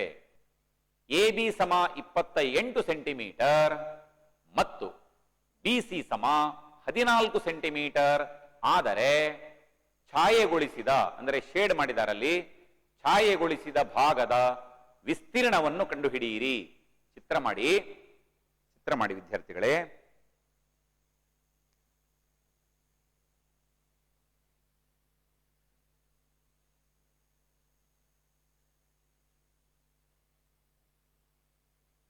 ಬೇಗ ಚಿತ್ರ ಮಾಡಿ. ಸರಿ, ಚಿತ್ರದಲ್ಲಿ ಸ್ಪಷ್ಟವಾಗಿ ನೋಡಬೇಕು. 2 ವೃತ್ತಗಳನ್ನು ಕೊಟ್ಟಿದ್ದಾರೆ. ಆ 2 ವೃತ್ತಗಳು ಸರ್ವಸಮ ವೃತ್ತಗಳು ಅಂತ ಹೇಳಿದ್ದಾರೆ. ಸರ್ವಸಮ ವೃತ್ತಗಳು ಅಂತ ಹೇಳಿದ್ರೆ ಅವುಗಳ ತ್ರಿಜ್ಯಗಳು ಸೇಮ್ ಇರ್ತದೆ. ತ್ರಿಜ್ಯಗಳು ಒಂದೇ ತರ ಇರ್ತದೆ. ಒಂದನೇ ವೃತ್ತದ ತ್ರಿಜ್ಯ 10 ಸೆಂಟಿಮೀಟರ್ ಆದ್ರೆ ಎರಡನೇ ವೃತ್ತದ ತ್ರಿಜ್ಯ ಕೂಡ 10 ಸೆಂಟಿಮೀಟರ್. ಆದ್ರೆ ಇಲ್ಲಿ 10 ಸೆಂಟಿಮೀಟರ್ ಅಲ್ಲ, ನಾನು ಸುಮ್ಮನೆ ಉದಾಹರಣೆ ಹೇಳಿದ್ದು. ತ್ರಿಜ್ಯ ಎಷ್ಟಂತ ನಾವೀಗ ಕಂಡುಹಿಡಬೇಕಾಗ್ತದೆ. ನೋಡಿ ವಿದ್ಯಾರ್ಥಿಗಳಲ್ಲಿ, ಎಬಿಸಿಡಿ ಆಯತ ಅಂತ ಹೇಳಿದ್ದಾರೆ. ಈಗ ಎಬಿಸಿಡಿ ಆಯತದ 4 ಬಾಹುಗಳು ನೋಡಿ. ಎಬಿ ಬಾಹು ಅದು ಉದ್ದ, ಸಿಡಿ ಕೂಡ ಉದ್ದ. ಇನ್ನೆರಡು ಬಾಹುಗಳು ಯಾವುದು? ಎಡಿ ಮತ್ತು ಬಿಸಿ. ಎಡಿ ಬಾಹುವಿನಷ್ಟೇ ಉದ್ದದ್ದು ವ್ಯಾಸ ವೃತ್ತಕ್ಕೆ ಇರುತ್ತದೆ. ವೃತ್ತದ ವ್ಯಾಸ ಅರ್ಥ ಆಗ್ತದೆ ಅಂತ ಭಾವಿಸ್ತೇನೆ ನಾನು. ಅಲ್ಲಿ ಕೊಟ್ಟಿರುವಂತಹ 2 ವೃತ್ತಗಳ ವ್ಯಾಸ ಎಡಿ ಬಾಹು ಅಥವಾ ಬಿಸಿ ಬಾಹುವಿನಷ್ಟೇ ಇರ್ತದೆ. ಎಬಿಯ ಉದ್ದ 28 ಸೆಂಟಿಮೀಟರ್ ಅಂತ ಹೇಳಿದ್ದಾರೆ. ಬಿಸಿಯ ಉದ್ದ 14 ಸೆಂಟಿಮೀಟರ್ ಅಂತ ಹೇಳಿದ್ದಾರೆ. ಬಿಸಿ 14 ಸೆಂಟಿಮೀಟರ್ ಇರುವ ಕಾರಣ ಅಲ್ಲಿ ಕೊಟ್ಟಿರುವಂತಹ ವೃತ್ತಗಳ ವ್ಯಾಸ ಕೂಡ 14 ಸೆಂಟಿಮೀಟರ್ ಇರ್ತದೆ. ವ್ಯಾಸ 14 ಸೆಂಟಿಮೀಟರ್ ಆದ್ರೆ ತ್ರಿಜ್ಯ ಅದರ ಅರ್ಧ, 14ರ ಅರ್ಧ ಅಂದ್ರೆ 7 ಸೆಂಟಿಮೀಟರ್ ಆಗ್ತದೆ. ಮೊದಲನೇದಾಗಿ ನೀವು ಅದನ್ನು ಬರ್ಕೊಳ್ಬೇಕು. ಎಬಿ ಸಮ 28 ಸೆಂಟಿಮೀಟರ್, ಬಿಸಿ ಸಮ 14 ಸೆಂಟಿಮೀಟರ್. ಆದ್ದರಿಂದ ಡಿ ಸಮ, ಡಿ ಅಂದ್ರೆ small letter D. Small letter D ಅಂದ್ರೆ ವ್ಯಾಸ ಅಂತ ಅರ್ಥ, ಅಥವಾ ಕನ್ನಡದಲ್ಲೇ ವ್ಯಾಸ ಅಂತ ಬರಿಬಹುದು. ವ್ಯಾಸ ಸಮ 14 ಸೆಂಟಿಮೀಟರ್. ಆದ್ದರಿಂದ ತ್ರಿಜ್ಯಕ್ಕೆ ನಾವು ಆರ್ ಅಂತ ಕರಿತೇವೆ.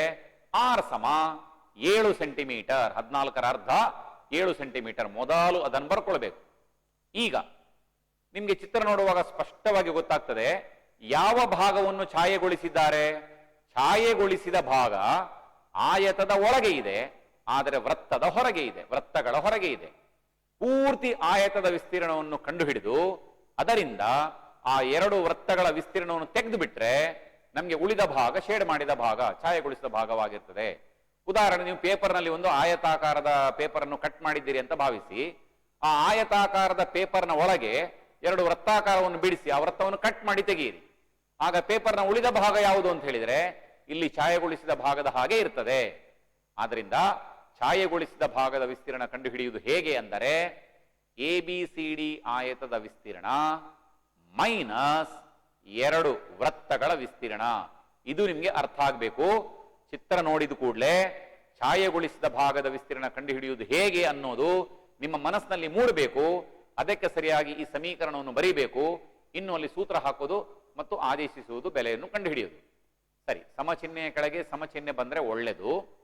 ABCD ಆಯತದ ವಿಸ್ತೀರ್ಣ, ಆಯತದ ವಿಸ್ತೀರ್ಣ ಕಂಡುಹಿಡಿಯುವ ಸೂತ್ರ ಏನು? ಉದ್ದ ಗುಣಿಸು ಅಗಲ. ಇಲ್ಲಿ ಉದ್ದ ಯಾವುದು? ಉದ್ದ AB. ಅಗಲ ಯಾವುದು? ಅಗಲ BC.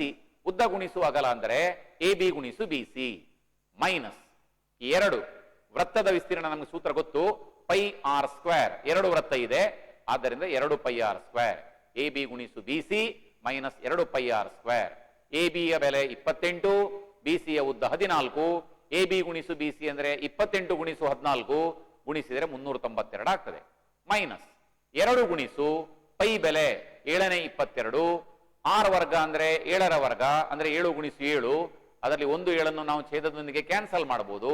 ಅಲ್ಲಿಗೆ ಅಂಶ ಏನು ಉಳಿತು ಅಂತ ಹೇಳಿದ್ರೆ 2 ಗುಣಿಸು 22 44. 44 ಗುಣಿಸು 7 308 ಆಗ್ತದೆ. 392 ಅಂದ್ರೆ ಆಯತದ ವಿಸ್ತೀರ್ಣ, 308 ಅಂದ್ರೆ ಎರಡು ವೃತ್ತಗಳ ಒಟ್ಟು ವಿಸ್ತೀರ್ಣ. 392ರಿಂದ 308 ಕಳೆದರೆ 84 ಚದರ ಸೆಂಟಿಮೀಟರ್ ಆಗ್ತದೆ. ಅಲ್ಲಿಗೆ ಛಾಯೆಗೊಳಿಸಿದ ಭಾಗದ ವಿಸ್ತೀರ್ಣ 84 ಚದರ ಸೆಂಟಿಮೀಟರ್ ಆಯಿತು.